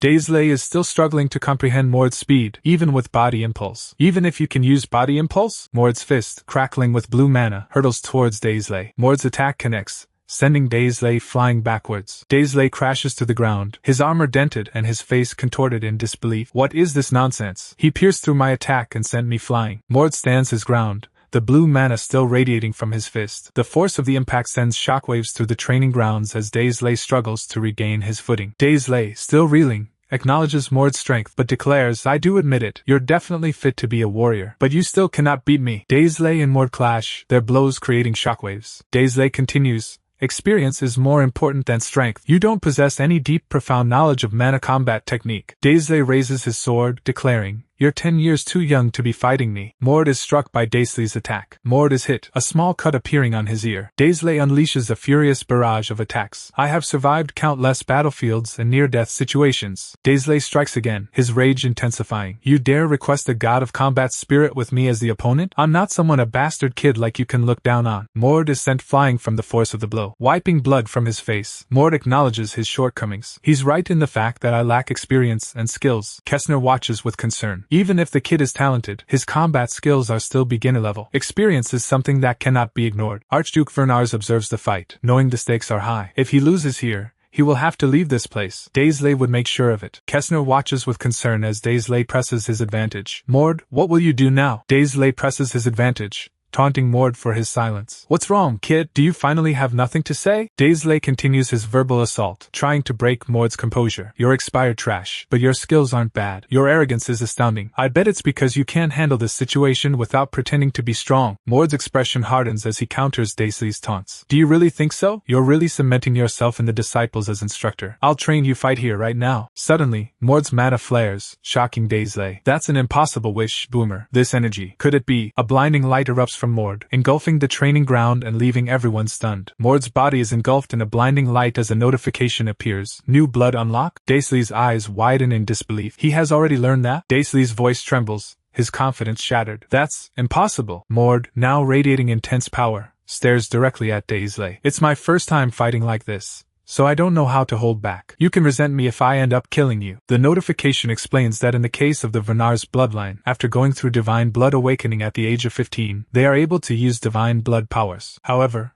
most of them stop at using divine blood powers to increase their mana pool, which allows them to gain incredible power. But if someone were able to control divine blood in its entirety, they would gain immense power comparable to none. Someone in the crowd asks, "Didn't you say that kid was only 15 years old? Are you telling me that he can already use divine blood powers?" Kessner is shocked, thinking to himself, a 15-year-old outsider, he already managed to awaken divine blood powers? Even though I was supposed to be the most talented amongst the children, it took me 4 years to awaken my divine powers. Kessner continues internally, and yet, despite only being here for 6 days, he's already reached that state. Daisley is in disbelief. "I can't believe it." The crowd is now seeing Mord's awakened divine blood powers, as evidenced by his silver eyes. Those silver eyes. "I'm certain that he's awakened his divine blood powers." Mord, now radiating power, addresses the armored instructor. "This is impossible. I think the only thing you'll lose is your pride if you quit. Now, do you still want to continue?" Daisley, though shaken, tries to maintain his bravado. "Don't make me laugh. Even if you can use divine blood powers, there's no way I would lose to a beginner like you." Mord's expression hardens as he reminds Daisley of his earlier arrogance. "You were the one that declined the offer." Daisley prepares himself for Mord's next attack. "Did you think I would lose to the same attack?" Daisley prepares to block Mord's attack, declaring, "Your attack will have no effect." But as Mord's power surges, Daisley is caught completely off guard. The force of the blow sends the armored instructor flying backwards. Cook dash. Daisley struggles to comprehend what just happened. Is this the power of divine blood? Mord, now with white hair and eyes, looks down at his hand. "Oh, was that too strong? I was just testing it out, but I really can't figure it out." "I lost? To a mere 15-year-old? Daisley, still on the ground, refuses to accept defeat. "Stop playing with me. I would never lose to a kid like you." Daisley grits his teeth, his face contorted with frustration. "I can no longer use my left shoulder. However, I will lose everything if I'm defeated here." Something like that. He launches himself at Mord, a desperate attack fueled by his fear of failure. "Cannot happen!" Daisley screams as he lunges toward Mord, his sword crackling with red energy. "Die, Mord!" Mord, surrounded by a swirling aura of blue mana, easily dodges the attack. "How long are you going to protect that weak pride of yours?" Daisley, still charging forward, shouts a warning. "Don't let your guard down, kid, no matter how strong you think you are." Daisley's sword clashes against Mord's mana-infused fist, sending shockwaves through the training ground. "I'm above you when it comes to battle technique." Kessner observes the fight, noting that, to be able to turn the tables when Mord lets his guard down deserves praise. Daisley launches another attack, but Mord's power has clearly shifted. However, the strongest weapon and defense of the Vermilion are our physical bodies. The attack, for a sword impulse that relies on weapons. Mord's eyes narrow, now radiating a white aura. "It would be a mere trick for those who have awakened their divine blood." Daisley, you have no right to be an instructor. Daisley's helmeted face is a mask of disbelief. There's no way. He clutches his sword, struggling to comprehend the shift in power. "My sword impulse that I trained on the battlefield for decades. Are you telling me that when faced against this kid, there's nothing I can do?" Daisley is overwhelmed by Mord's power. "It can't be. This is impossible." Mord is surrounded by a red aura as he prepares to strike. Mord looks down at Daisley with disdain. "I'm disappointed, Daisley. Despite being this weak, you're telling me you still acted all high and mighty?" Daisley is enraged by Mord's taunts. "You bastard. Who do you think you are talking to me like this?" Mord scoffs, his white hair billowing slightly. "Being of the bloodline of the god of combat, we fight with our bare hands because they are a noble weapon that is stronger than our own physical bodies." Mord's eyes glow with power. "Did you really think that an attack like this would be able to cause damage to me?" Daisley screams in terror as Mord's power overwhelms him. Daisley,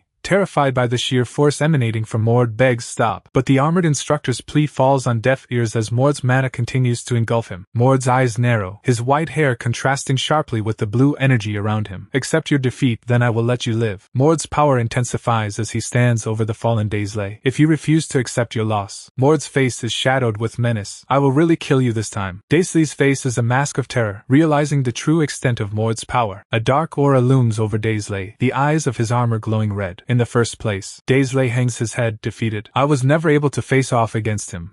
He struggles to accept the reality of his loss. Daisley finally admits, "I have lost." The crowd erupts in disbelief. The child of Vernars has defeated Daisley. "I can't believe this happened." Kessner is shocked by Mord's sudden growth. The bastard of Vernars that has awakened his divine blood after 3 days of joining the Vernars family. Archduke Vernars watches with a smirk. Not only that, he managed to kill his instructors while with the god of combat spirit. Seriously, I can't even guess how much stronger he'll manage to grow. Daisley, walking away, thinks to himself, "It was a great battle, kid." The crowd erupts, chanting, "Wow, Mord, Mord, Mord, Mord. That kid, he's pretty amazing." Erna Vernars, a woman with blonde hair and blue eyes, observes the situation. "I heard that there was a kid that had some balls, and that he respects the instructor for the combat spirit. I never expected to see a monster like him." From above, The camera pans out over the academy. Something interesting might happen. The scene shifts to the castle of Archduke Vernars. Mord stands before the Archduke, awaiting his reward. Archduke Vernars leans forward, a hint of amusement in his eyes. Seems like you've already become an official warrior? I heard that you easily passed the god of combat's spirit. Mord is unmoved by the Archduke's words. Yes, I'm here to collect my reward as promised. Archduke Vernars responds, you're pretty ballsy. Did you request the god? Just what spirit that you could become a warrior? Mord explains his reasoning. I couldn't continue to watch the instructor give up on his duties. The strong ones are those who are right is the mentality of the Vernars. Archduke Vernars nods, seemingly satisfied with Mord's answer. That's why I find no issues with your actions. Archduke Vernars stares intently at Mord, his eyes narrowed. What I am curious about though, why did you hide your strength from me in the past? Mord replies, unfazed by the Archduke's scrutiny. I was merely being more careful with the utilization of mana when I was using the impulse. It was the first time I had used it. Archduke Vernars studies Mord's face, trying to detect any hint of deception. I can tell if it's a clear lie, however, alright. The Archduke shifts gears, his expression becoming more serious. I'm sure the reason why you came here is to challenge the god of combat's grave. Is your wish still the same? That is so. One of the Archduke's advisors interjects cautiously. My lord, why don't you rethink your decision to allow him to challenge it before the officially announced warriors? I fear that there will be people complaining. The Archduke's eyes flash with anger, his face contorting in fury. How dare you? Who do you think you are to tell me to rethink my decision? The advisor, realizing he had overstepped, immediately apologized. Forgive me, my lord. I overstepped the line. A promise is a promise. Archduke Vernars dismisses the interruption. I will allow you to challenge the god of combat's grave. Although I do not know what you wish to gain from it, I will allow you to do so. Mord bows his head in gratitude. Thank you, my lord. Mord smiles to himself, thinking about the possibilities that lay ahead. I finally have the chance to collect my first world fragment. Mord stands before a massive, ominous gate radiating dark energy. This is the entrance to the god of combat's grave. The Archduke Vernars explains the rules of entry. Only one person can enter at a time. No matter what dangers you face, unless you die, no one else may enter. Mord, standing before the ominous entrance, couldn't help but be surprised by its sheer scale. It's a lot bigger than I thought. I knew that the god of combat's grave was in the basement of the Archduke's basement, but to think it would be like this. Kessner eyes Mord with a mix of surprise and pride. I can't believe it. To think you would get to challenge it first. I never thought I would get the chance this quickly. Kessner continues, his expression softening. Since this is a result of your efforts,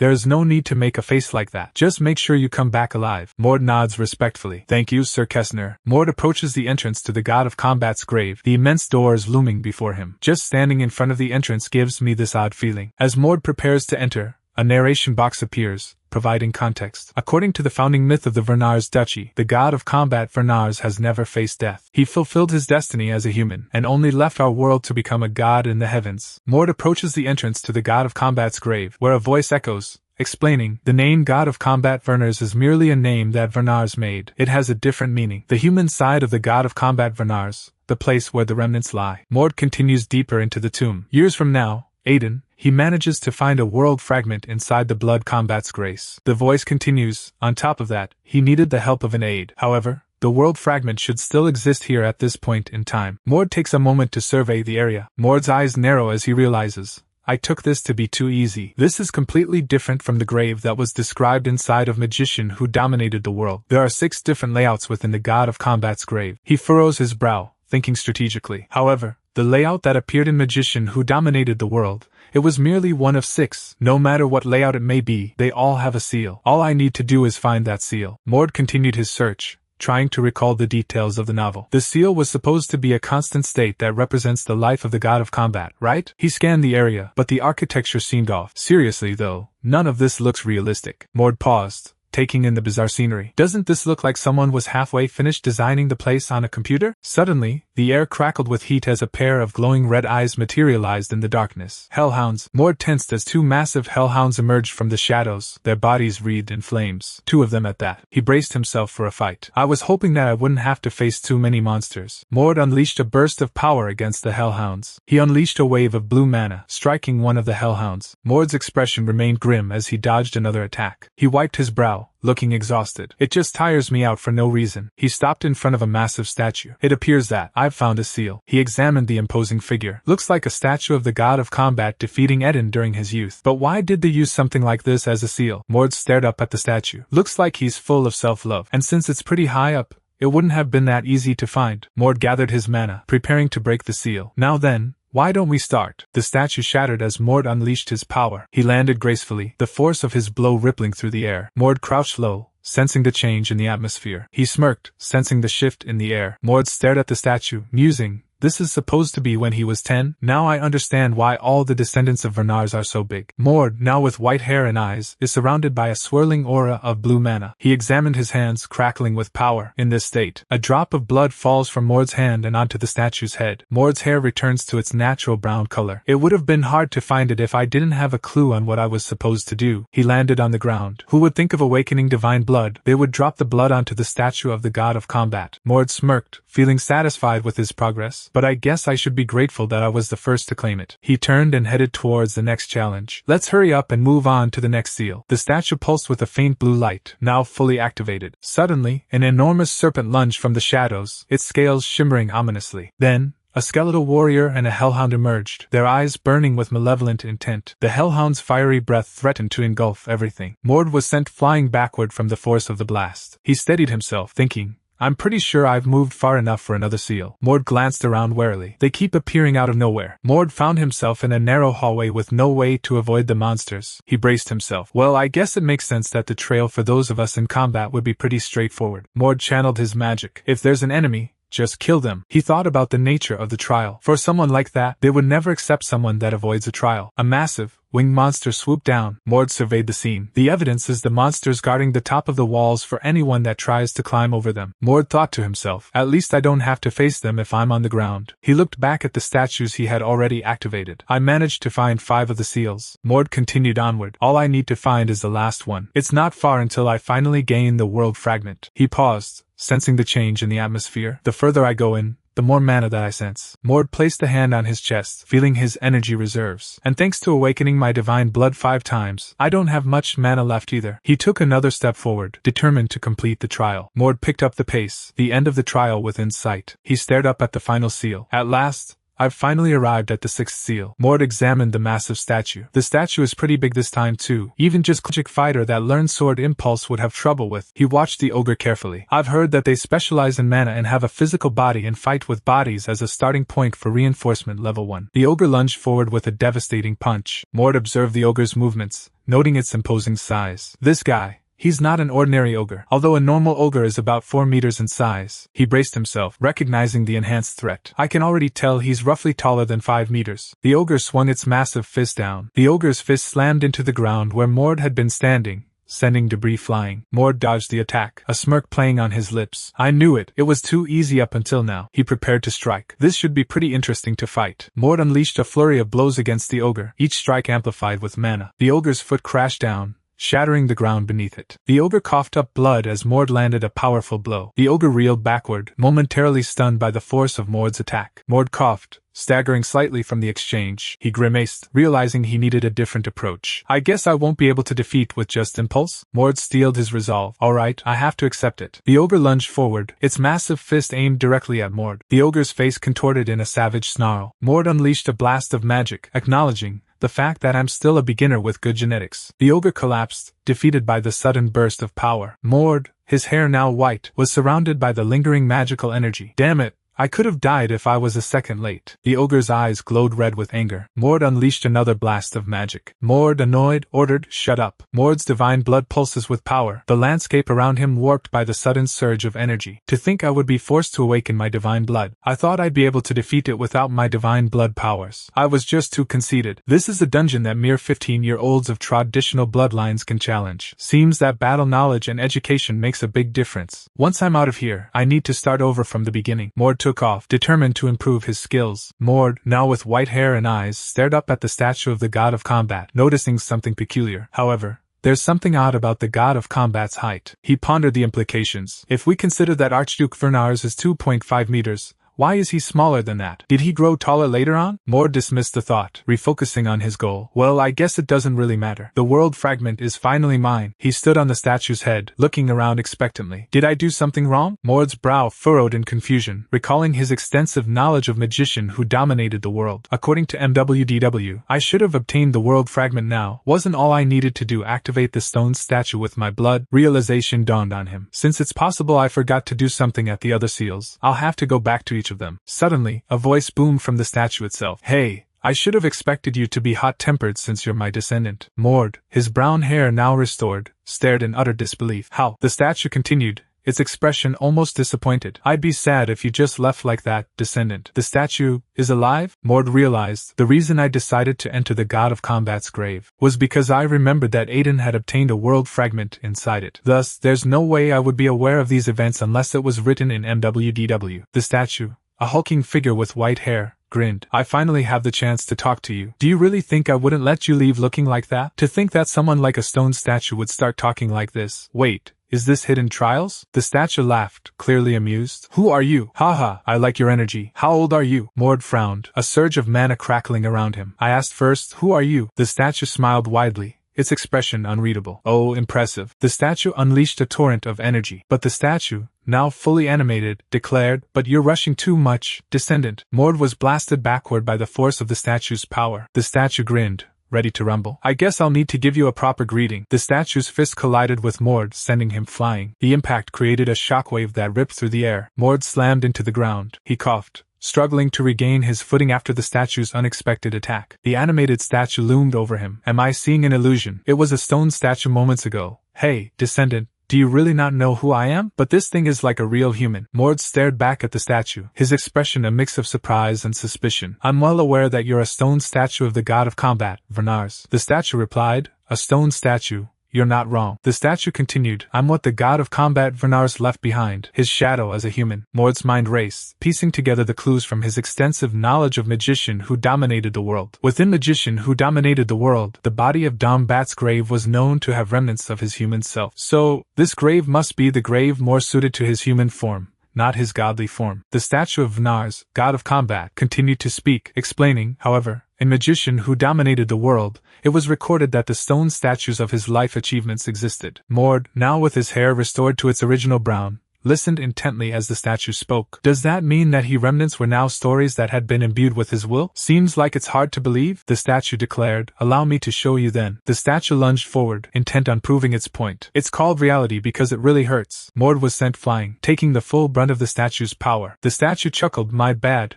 It seems like you're a lot weaker than I thought. Vernars, the god of combat, powered up a magical attack, declaring, stop playing with me. Looks like you still have energy left to face me? Perfect. This is what I expect from my descendant. The statue launched himself at Mord, ready to continue their battle. The statue, Vernars, smirked Oho. Mord, his eyes glowing with power, unleashed a torrent of magic, shouting, die. The god of combat was blasted backward by Mord's attack. TSK. I never expected you to use a trick like that. Mord's eyes glowed, his power surging. Vernars, the god of combat, was hit by what he thought was another powerful attack, but he quickly realized, oh, even the ball of impulse was a fake? He reeled back, shocked. Vernars, the god of combat, taunted Mord. Only a weak and frail fool like you would need a trick like that. Mord was sent flying backward from the force of Vernars's punch. Vernars's fist connected with Mord's face. Vernars, the god of combat, grinned, his eyes glowing with power. Haha, I love beating people with my bare hands. Mord, his hair now white, was sent flying backward once again. I'm unable to defeat him even with the power of the divine blood. Is this a dream? Vernars, the god of combat, stood triumphant. The difference in our strength is this big? You have a long way to go. You dumb fool. Mord was shocked by the sheer power of the statue. For a stone statue to be this powerful. This is insane. Mord lay on the ground,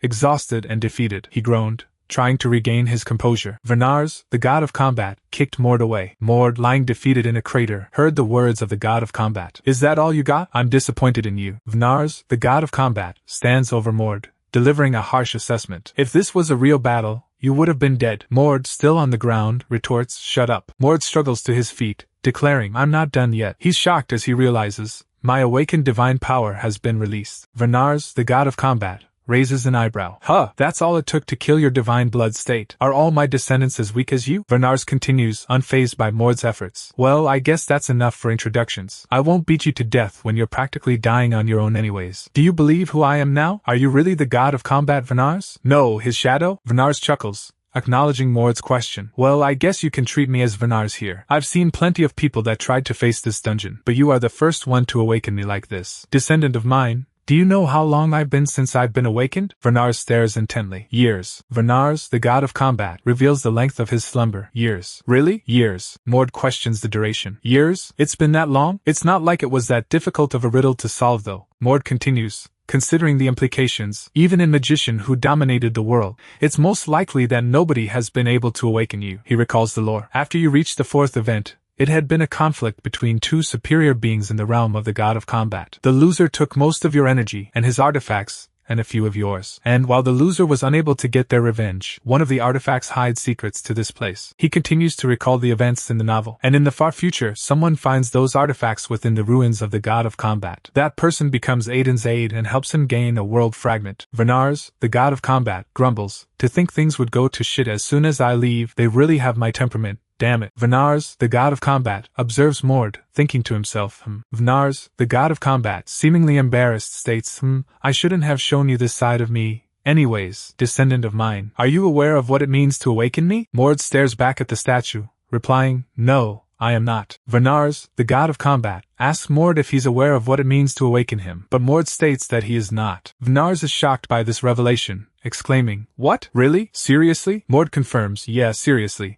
Before Vernars asks why he spilled blood onto the stone then. Mord explains that he did it to obtain the world fragment, questioning why Aiden from Magician who dominated the world obtained the fragment here but the god of combat never appeared. Vernars explains that one can only obtain it when they wake him up, implying that the god of combat can only awaken when he is offered blood from his own bloodline. Vernars reveals the meaning of waking him up and the reason why he inherited the shadow, stating that it's to teach Mord divine blood embodiment. Mord wonders if he's going to teach him how to perfectly use the divine blood power. Mord questions why Vernars couldn't just impart teachings to his future generations, thinking that would be great, but then wonders if all the generations will reach the stage of being able to teach the subsequent generations. Vernars explains that the talent of utilizing divine blood is proportional to one's concentration of blood, but the generational cycle repeats, and human blood is mixed, causing the blood of the god of combat to thin out. In other words, later generations will find it difficult to properly use the divine blood power, but through learning, you can develop it to a certain extent. The issue is if there's someone who's able to teach that. That's why the god of combat's grave was made. Vernars explains that it's a training ground for descendants, and a method of teaching. He continues, stating that when you can properly embody divine blood and instinctively reach that stage, you can perfectly use the power of divine blood. Comparing years ago to now, the blood of the god of combat has thinned out by a lot. The reason why the Archduke Vernars, the villain, is because he broke a taboo caused by the limitation of thinned out divine blood. Mord thinks to himself that things have gotten a little annoying, but this might be an opportunity. Even if he's able to unleash divine blood,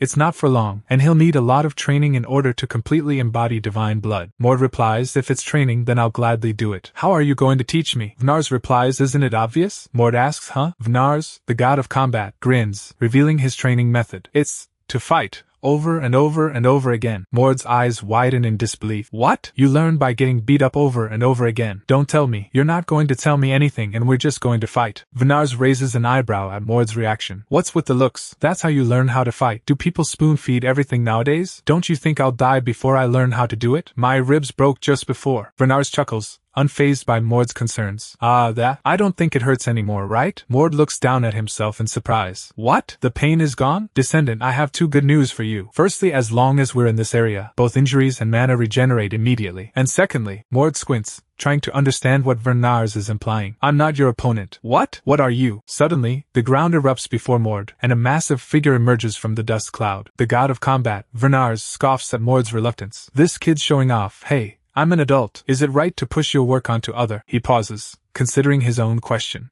Is it? Mord, observing the situation, realizes something crucial. He's the 10-star god of combat? Seeing how his hair isn't silver, it seems like he hasn't gotten that power yet. He can't completely use divine blood. The god of combat was able to use the divine blood power after many latter years, had light gray and silver hair when he unleashed his divine blood. Vernars waves his hand dismissively. You would have seen him on your way here, so I'll skip the introductions. Descendant, he's suited for you, so do your best to fight him. Mord is confused. What do you mean suitable? He won't be able to withstand one punch. The younger Vernars taunts Mord. Hey, weakling, isn't it better for you to run away? It's going to be embarrassing getting beaten up by a 10-year-old. Mord is taken aback by his words. Wait, is he saying that he's the 10-year-old god of combat? He has an overwhelming physique despite his age. Mord steels himself. However, hey 10, did you come to fight with your mouth? The younger Vernars retorts. What? They say empty vessels make the most noise, so shut up and get ready to fight. Unleash your divine blood. The younger Vernars, his fists glowing with power, declares, "My physique is superior to his divine blood?" The original Mord Vernars smirks, confident in his own strength. "Yeah, I don't use that. If I do, then you'll fucking die." Mord Vernars, now with white hair and eyes, retorts, "Really? I hope those words aren't mere lies." The two Vernars collide, creating a massive shockwave. So it wasn't. Mord, lying defeated in the crater, realizes a bluff. Is he really a descendant? He's really weak though. He had unleashed his divine blood.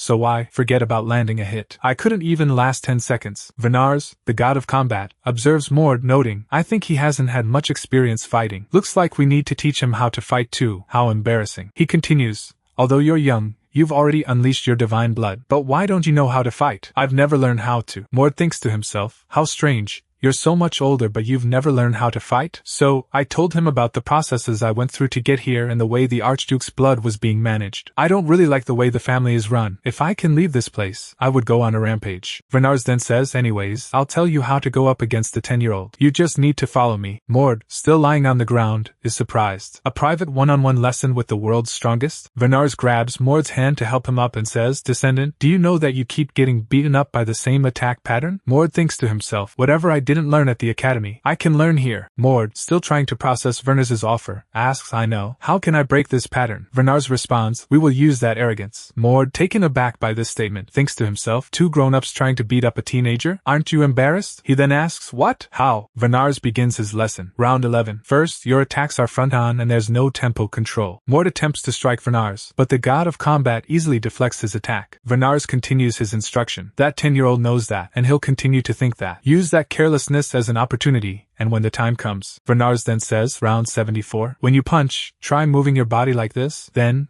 the trajectory of the punch will change. Mord ponders Vernars' words, contemplating the adjustments he needs to make. Vernars, the god of combat, prepares to strike, knowing that Mord will likely dodge, since he isn't an easy opponent. Vernars' fist connects with Mord, sending him flying once again. Mord, however, manages to regain his footing. He slams his fist into the ground, attempting to steady himself. Vernars, standing over Mord, taunts him. "Hey, are you scared? You won't die, don't worry." Vernars grins, noticing Mord's silence. Why aren't you saying anything? Are you frustrated because your attack didn't work?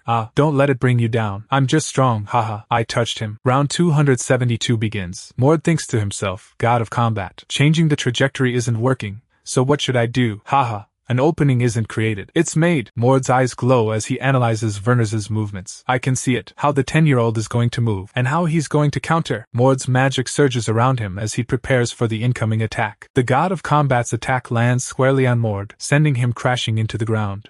Fuck. Vernars, with his white hair, observes Mord with a smile. He's good at putting whatever he learns into action. Finally, Mord, with a triumphant grin, declares, I landed a punch. Vernars, the god of combat, was impressed. It seems like you're getting used to this? Vernars' eyes flashed with renewed intensity. Now then, I don't need to go easy on you, right? The god of combat's strike explodes with magical energy. Mord spits blood, utterly shocked by the force of the blow. What? Blood? The god of combat is equally stunned, staring at his bloodied hand. I've never been hit by anyone before. The white-haired Vernars watches with amusement. Blood? It seems like you're getting used to this. The god of combat charges up a massive blast of energy. Now then, I don't need to go easy on you, right? The god of combat unleashes his attack. Mord is getting slammed back by the god of combat's relentless assault. Damn it, I'm getting pushed back. If this goes on, my body will be shredded to pieces. Mord, battered and bruised, notices something odd. Wait, what is the god of combat doing? Not stopping him. The white-haired Vernars is standing idly by, watching the beatdown with a smile. You really have the time to look away. The god of combat's fist slams into Mord's face, sending him flying. Mord crashes hard into the ground. His vision blurs, and he coughs up blood as the god of combat's relentless attacks continue to rain down on him. Mord is sent flying through the air by the god of combat's devastating attack. The god of combat's fist connects with Mord once again. Mord is sent crashing down to the ground. Mord lies defeated, unable to move. Damn, not only can I not use the divine blood, I can't even move a single finger. As Mord lies on the ground, he looks up to see the god of combat looming over him. The god of combat's eyes narrow as he prepares to deliver the finishing blow. The god of combat is excited by his own power. That sounded amazing. Now I wonder if that weakling's still alive. Mord, barely conscious, hears the god of combat's taunts. Oh, I'll admit you got guts. The god of combat continues to mock the downed Mord. Oh, but looks like all you have is guts, Almayo. Mord struggles to move, his body battered and bruised. Damn it. I can't move my legs. That must hurt. Don't worry, weakling. I'll help you. Mord grits his teeth, determined to persevere and make sure it doesn't hurt. With my mana, I perfectly trained it. I can awaken my divine blood. I'll need another night to recover enough mana. Mord continues to count down the seconds, bracing himself for the next impact. No, 7 seconds. He grits his teeth. 6 seconds. 5 seconds. Mord smirks despite the pain. By the way, there's something I've always been curious about. Mord winces as he prepares for another blow. About the Venar's bloodline dash. Mord looks up, a strange question on his lips. Are our eyes soft like other people's? The god of combat screams in rage as Mord's punch connects. Seconds. The god of combat's white hair sways as his eyes glow with fury. You. Seconds. I'll kill you. The god of combat's fist, crackling with energy, descends upon Mord. 1 second. Mord Venars, with white hair, is sent flying, but he can't help but wonder, why I thought you said you'd kill me if you awakened your divine blood. The god of combat is on the receiving end, but Mord asks, however, it looks like you're on the receiving end. What are you dash? Mord Vernars, with white hair, grins triumphantly. I managed to get a strike in. The god of combat's eyes widen. What's with that soft punch? Mord Vernars, with white hair, prepares to unleash a devastating counterattack. Did you really think you could get away with that? I'll show you. This is what you need to do. But the strain is immense, and he grits his teeth. Damn it, was this too much for me? Suddenly, a voice booms out, cutting through the chaos. Stop. Mord Vernars, with white hair, is sent flying through the air,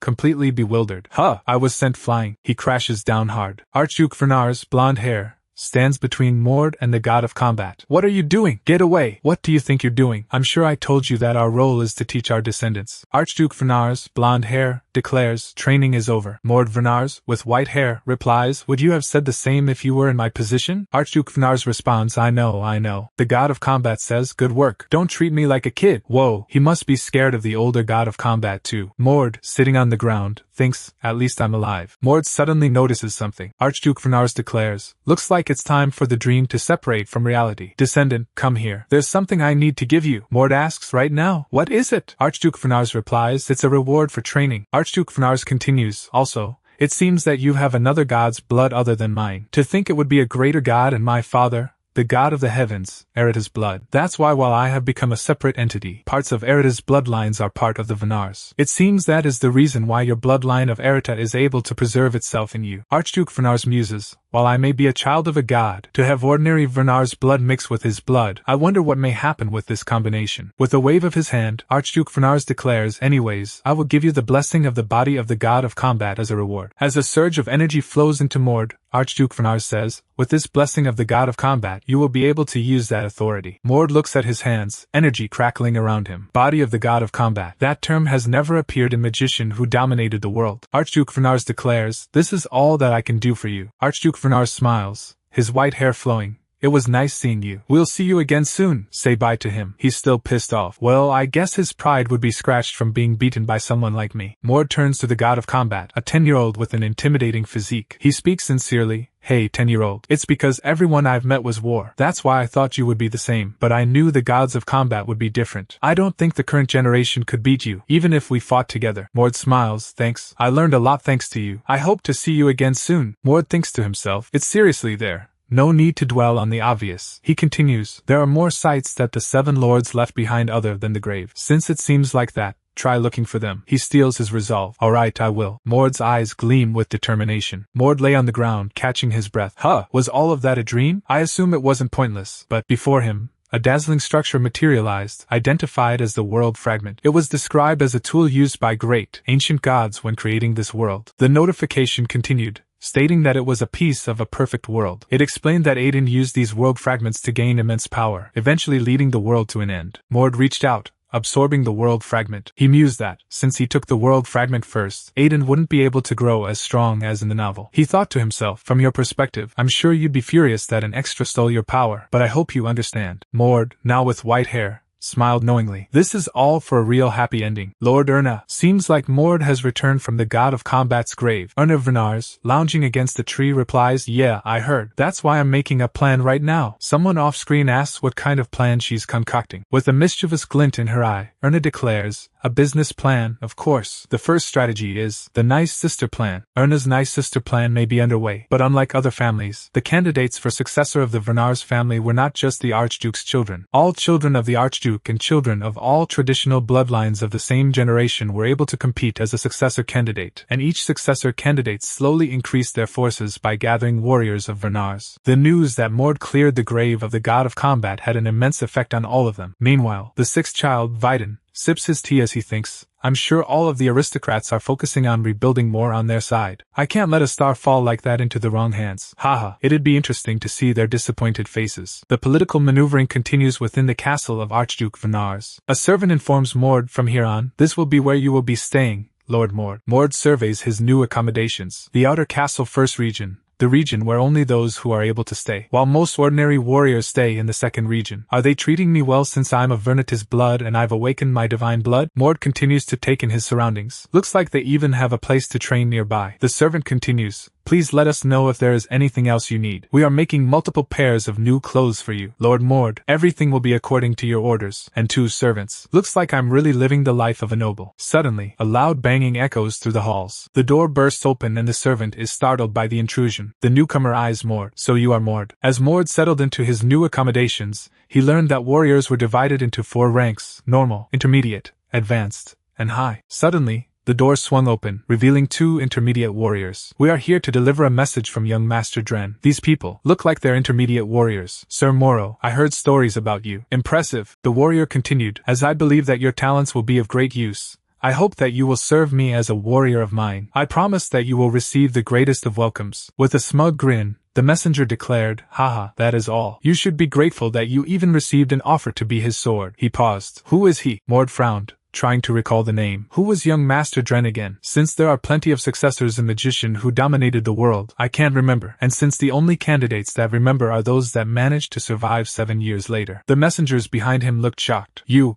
fool. The messenger with dark hair and the messenger with gray hair were clearly offended. You ignorant fool. Are you trying to start something with us? Mord shrugs. Not at all. I just can't remember honestly. Then, do you know of young Master Vidin? The 2 messengers look shocked by the mention of Vidin. What? Suddenly, Kessner arrives on the scene, startling the dark-haired messenger. Wools, what are you doing here? Kessner smirks, looking down at Mord. Seeing how the story is going, it does look like an intermediate manipulator too. Vidin was the 6th young master, right? And this guy looks like he has something more than Werner's blood. Kessner continues to grin. Of course. I'm here for the same reason. We came here first. Get lost. The gray-haired messenger scowls. Oh, you'd rather do things in order since you'd be embarrassed if I was a warrior like you. The messenger with dark hair shouts. What? You bitch. Why don't we go out and... Kessner interrupts. Go out and what? I'd welcome any offer. Kessner leans in close to the dark-haired messenger. If I can destroy you, don't you think I'd be able to teach our young junior here a lot of good lessons? If you're not convinced, tuck your tail in and get lost, and go tell your master about your failures. The messenger with dark hair and the messenger with gray hair are clearly offended. Wools, we'll make sure you regret what you did today. Kessner watches them go, smirking. They always say that. They can't do anything against him. Looks like not all intermediate warriors are on the same level. He turns to Mord, his expression softening. Anyways, Sir Mord? Mord extends a hand. Nice to meet you, I'm Wools. Alright. Sir Wools. No, I guess calling you my senior would be more appropriate? Kessner shakes his hand firmly. No, Sir Wools is fine enough. If we get into the details like that, those imbeciles are my seniors too? But the true ranking of a warrior is not about age or rank. To honor someone for the mere reason that they were here longer. Don't you think that's funny? Mord nods in agreement. Yeah, you're right about that. Anyways, Sir Wools, I'm sure the reason why you came to visit was to get me to join Vidin's side. If I accept your offer, what's in it for me? Since you're a rising star, I had brought a set of offers to suit you. But what meaning does any of that have? Kessner is clearly not happy with Mord's decision. I'll do whatever it takes to take you to my lord anyways. Even if it means beating you to a pulp. Kessner continues to taunt Mord. You might be excited because you defeated one old fool. But don't you think you should get a grip on reality? Mord smirks,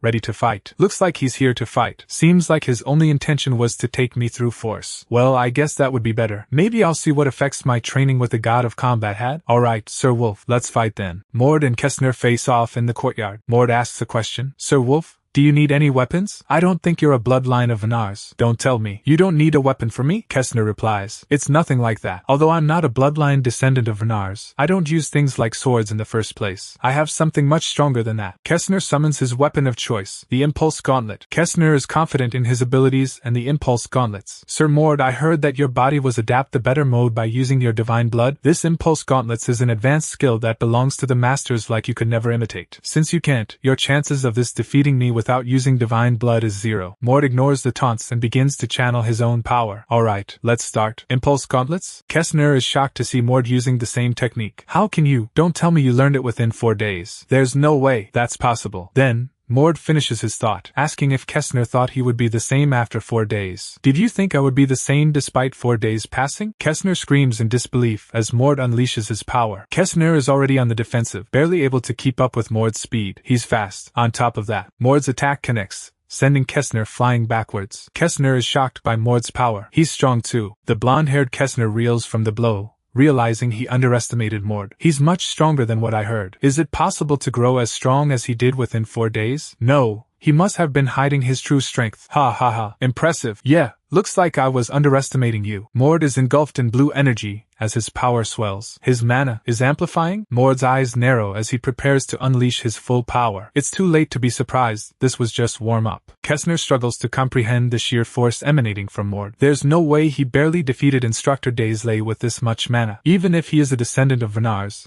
it's impossible to grow his mana as much as this. Kessner's eyes widen in disbelief as he realizes Mord's true strength. That would mean, Sir Mord, you were hiding your true strength during your fight with Instructor Daisley. Why? Mord, with his brown hair, knew Kessner wouldn't believe him, but he had no intention of explaining himself. Doesn't seem like he would believe me. I have no reason to explain either. I guess it would seem impossible to grow this strong in 4 days. However, for me, there are 2 things that make this possible. Mord continued, explaining the first reason for his sudden power boost. First, the blessing of the body of the god of combat. This blessing not only allows me to use authority, but brings out my innate talent. As a result, both my physical abilities and mana are able to grow dramatically. The second is using the world fragment as a mana source. From my memories of magician who dominated the world, I was able to figure out how to use it. Although I haven't used the world fragment yet, it's interesting to see him make a face like that. Kessner, his blonde hair swaying, is clearly frustrated by Mord's refusal to elaborate. I see you refuse to tell me. Kessner's expression hardens as he prepares to unleash his own power. It doesn't matter in the end. I admit that I underestimated you. However, even I will show you my real powers. Mord's eyes widen as he senses a shift in Kessner's energy. What is he? Mord, with his brown hair, watches as Kessner's power intensifies. I was wondering what he was mixed with. Mord recalls some specific lore from magician who dominated the world. Within MWDW, there are people who have been afflicted with the full moon curse. While most of them change under the full moon, attacking humans as they are consumed by rage, those few individuals that have overcome the curse are able to use that power whenever they please. A fused form of human and beast, they are called lycanthrope. Kessner, now a hulking werewolf, towers over Mord. Are you ready? In MWDW, people who had the full moon curse appeared. On the full moon, they transformed, and due to going berserk, they attacked all the humans they came across. Legacies who were able to overcome the curse permanently were able to use the power freely. A combination of a beast and a human, they were called lycanthropes. Mord, with his brown hair, stares up at the towering werewolf form of Kessner. What? He's gotten a lot bigger. But Mord unleashes a blast of mana. My mana is still above his. Mord grits his teeth as he braces for impact. I won't get pushed back. The werewolf Kessner, face scarred and radiating red energy, declares, your mana is still better than mine. But Kessner's werewolf form looms closer, his red eyes shining menacingly. I'm a lot bigger and stronger. Mord, with his brown hair, sends a blast of mana towards Kessner's werewolf form. The werewolf Kessner swats away the mana blast with ease. The force of the impact creates a massive explosion. Mord is sent flying backwards. Blood trickles from the corner of his mouth. Mord wipes the blood from his lip, analyzing the situation. He's stronger than I thought, but not to the point where I need to use my divine blood. So to sum it up, I'm above him in terms of mana, but Wools is stronger and has better skills than me, so this balances out. Sir Wools, shall we end this? He is interrupted by Kessner's werewolf form. What? The werewolf Kessner, fangs bared, is incredulous. Wait, are you submitting because you think you're going to lose? Without using your divine blood? If I use it, I am not confident. Mord scoffs at the suggestion. That I won't kill you. Kessner's werewolf form is clearly offended. Ha! I know that those of the Vernar's bloodline are arrogant, but you're a lot more arrogant than they are. Stop bluffing and release your divine blood. Mord refuses. I said no, and what I meant by let's end this is to finish this match in one go. Kessner's werewolf form is becoming increasingly agitated. Ha! You were getting beat up until now, but you say you're going to defeat me without your divine blood? You think that's possible? Mord thinks to himself, it's almost time to use the world fragment. Mord clenches his fist, ready to unleash his hidden power. Yeah, because Mord explains, I haven't gone all out yet. The person who possesses the world fragment is able to use it by drawing out their mana. After clearing the god of combat's grave, I was successful in drawing out the fragment's mana with the training method I read in the novel. Since I only have one fragment, I can only be blessed with the god of combat's body for 20 seconds. Mord's fist glows with power, but with this it'll be enough to break the balance. The werewolf Kessner's eyes narrow. Increasing your mana more, you really are a monster. Kessner is engulfed in Mord's growing power. Okay, let's do it then. Mord is surrounded by crackling red energy, ready to unleash the power of the world fragment. Mord unleashes a flurry of blows, each strike amplified by the world fragment's power. The werewolf Kessner is sent crashing to the ground, a cloud of dust erupting around him. Silence descends over the courtyard. Mord's hand clenches, the power still coursing through him. The dust settles, revealing Kessner, the werewolf, lying prone. Kessner struggles to rise, blood dripping from his snout. Is that it? Mord focuses his power, channeling the world fragment's energy into a devastating blast. The force of the impact is immense, creating a shockwave that pulverizes the courtyard walls. The academy walls are left in ruins. Two men in black uniforms stare in disbelief at the destruction. One cries out, Sir Wools, Hyuk, my house. The other one shouts, Sir Wools isn't dead, right? Hey! Quickly go up and check. The werewolf Kessner lies defeated in a crater, his thoughts swirling with shame. Did I really lose? At this rate, won't have any face left to see Sir Vidin. Kessner, still in his werewolf form, grits his teeth. Mord can perhaps help clear our position, so please give me your strength. The hand of the werewolf clenches into a fist. One of the men in black uniforms stares at the ruined academy. It's done. I didn't know my house would be done for two. What should I do about the maintenance fees? Another man in black uniform is relieved. Sir Wools, you are safe. Kessner's werewolf feet slam against the ground. The werewolf's energy surges as he prepares to fight once more. Kessner's werewolf transformation wasn't his final form. His form changed again? He still had another card up his sleeve, huh? There's no hesitation needed to release my divine blood. Mord prepares to unleash his power, but suddenly, a voice rings out, stop. The blonde werewolf is thrown back by an unseen force. The impact sends Kessner crashing into the ground. Erna Vernars arrives on the scene with two men in black uniforms. Miss Erna, if it's Erna then... is she one of the 7 heir candidates? The two uniformed men look on in shock. What's with this violence? Sir Wools is carrying out Sir Vidin's command. If they had continued, one of them would have died, and the one who had a higher chance of dying was Wools. The uniformed men discuss Kessner's condition. He lost his consciousness, so he went crazy. Sir Wools hasn't performed his second transformation, right? One of them replies, that's true. Even if he wakes, he'll try to take him to the recovery room. Yes, I understand. Erna approaches Mord, a bright smile on her face. Mord, we've never met before, right? I've heard some things about you. Mord observes Erna closely as she gets closer. I've wanted to meet you since before. Nice to meet you. Her build is similar to mine, but, unlike mine, her face. Erna strikes a pose, winking playfully. My name is Erna Vernars. I'll give you special permission to call me older sister Erna. Mord stares blankly, unimpressed. Call me older sister? I'll decline. Erna clutches a pillow to her chest, her face flushed with embarrassment.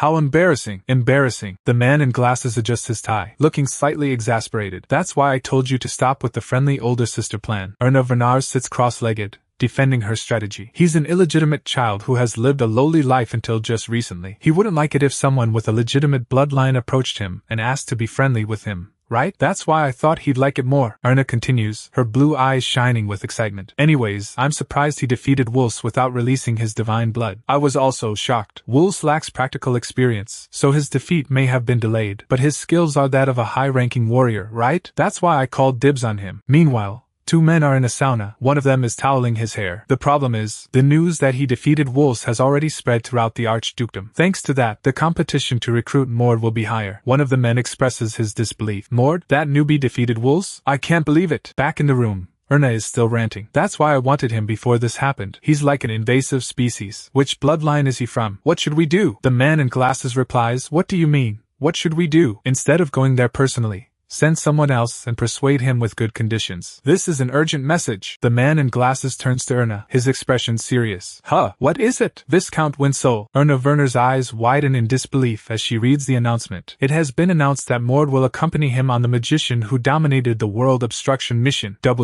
What? The hose was repaired pretty quickly. Mord thought Kessner would be pissed after losing to him, but the werewolf surprisingly accepted the loss and even paid for the damages. Mord is surprised to see Kessner. Kessner says, Mord, it looks like you've been causing a scene ever since your return. Can't you just live a quiet life? Everyone has been dying to get a piece of me. I had no choice. Anyways, what are you here for? Kessner continues, In 10 days, my subordinates and I will leave to complete a task. Sir Mord, I would like you to join us. Mord responds to the offer. That task of yours? Yeah, it's to prevent demonification. The narration explains, while the existence of monsters within demonified dungeons and normal dungeons remain the same, they are different in terms of their origin. Most ordinary dungeons are merely natural occurrences or accidents. However, demonification is a purposeful act of demons trying to take over humanity. Kessner explains that not only do monsters appear in the dungeons, but strong demons as well, playing a vital role. Demonification can be categorized into 3 stages of progression. Stage 1 is when an unknown vortex appears. Stage 2 is when the vortex solidifies and it becomes possible to enter. And Stage 3 is when the nearby land gets corrupted and beings of the demonic realm become much more powerful. If the demonification progression isn't stopped by Stage 3, that is when a dungeon break occurs. Once a dungeon break occurs, both worlds will be fully connected and demonic beings will start entering the human world. Since Stage 3 is when damage is caused to our world, it is ideal to stop things during Stage 2. Also, only those who have awakened their divine blood are able to reach the heart of the Stage 2 dungeons and destroy its core. That is the reason why the Vernars family, who possess the god of combat's blood, is considered precious. Kessner concludes that although this would be a great chance for people like Mord who just became a warrior, it is dangerous since plenty have died through these missions. That's why he won't force Mord to come if he declines. Mord considers the offer carefully. Kessner, being the Archduke's confidant, would be a great help later on, making the risk worth taking. He realizes that accepting Kessner's offer might be the perfect opportunity. Mord looks up at Kessner and says, "I accept." He asks Kessner, "Do I start training in the afternoon?" Meanwhile, a group of men stand in formation. Kessner addresses the group. "I'm sorry for the last-minute decision, but he will be coming with us on this mission." Kessner presents Mord to the assembled warriors. This is Mord, the kid who defeated Instructor Daisley. Just recently, he even defeated the intermediate warrior, Wooly. Everyone say hi. Mord narrows his eyes, observing the group. He thinks to himself, I'm sure all of Kessner's men need to be at least advanced warriors. I'm sure they are all concerned that someone a warrior like me is joining their ranks for this special mission. Mord steels himself. I guess I have no choice but to prove myself. Alright, is that the next target? Although he's out of shape,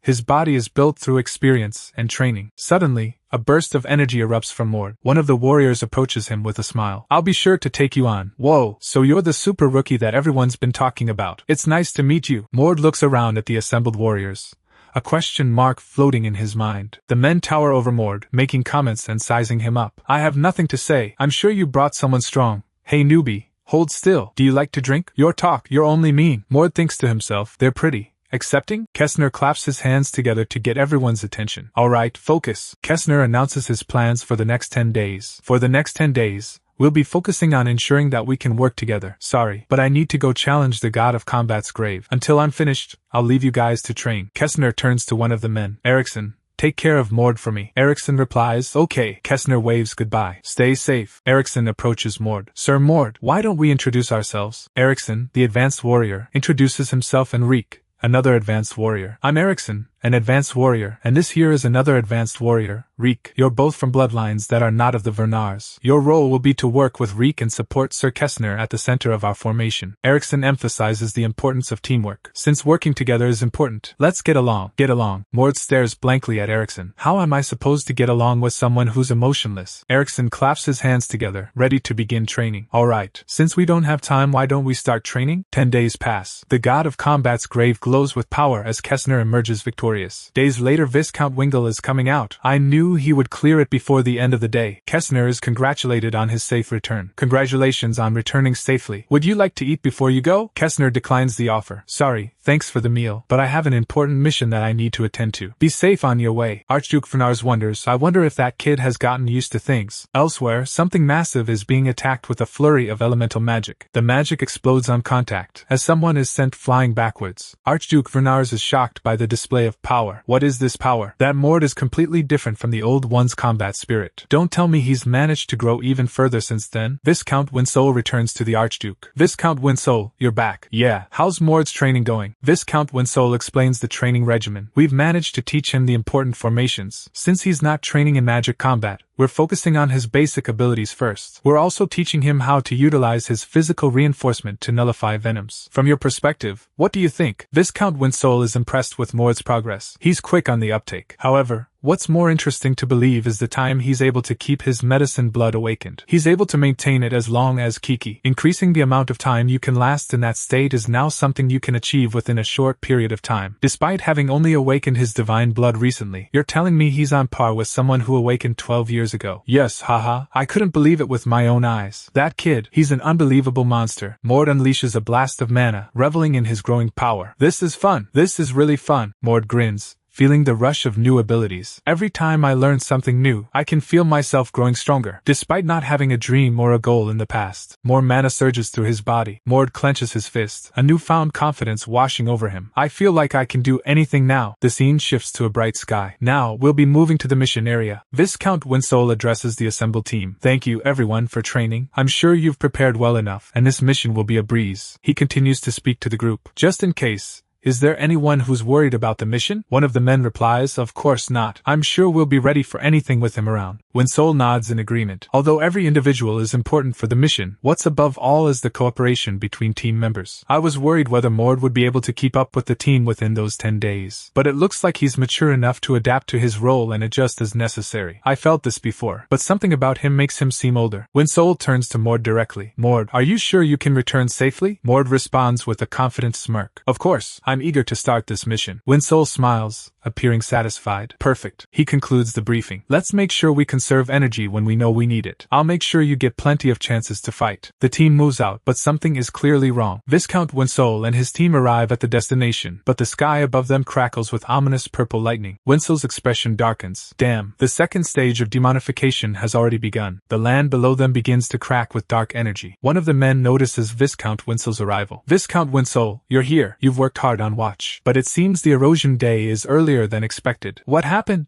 So, Winsole assesses the situation. It seems there's another sign of demonification in the area. Although erosion hasn't begun yet, it seems it's only a matter of time. Winsole realizes that if the demonification occurs in two places close to each other, the possibility of them fusing increases, which speeds up the erosion process and increases the danger. Gosh, I guess we have to forget about having fun and just try to wrap things up as soon as possible. Winsole addresses the team. We'll forgo a break. Although you must be tired, you all need to stay focused. Winsole declares their strategy. We'll enter, at once, and target the center immediately. Winsole uses his strength to launch the team forward. Mord gazes at the scene unfolding before him. It's like I'm looking at a picture. He sees the imposing structure in the distance. That must be the center. The team is immediately assaulted by a wave of hellhounds. That sound, hellhounds? It's because the scope is so big, but the number of small fry is no joke. Those bastards aren't all. As if on cue, a horde of orcs appear from the shadows. A group of orcs? Winsole commands the group. Seer, Mord, advance to the divine blood open state quickly. Mord, do you remember how to do the divine blood trap? Mord replies, of course. Winsole concludes, okay. Now everyone dash. Winsole finishes his command. Move out. Mord drops down from above. Kessner and Mord charge forward. Mord, now with white hair, slashes through the demonic horde with ease.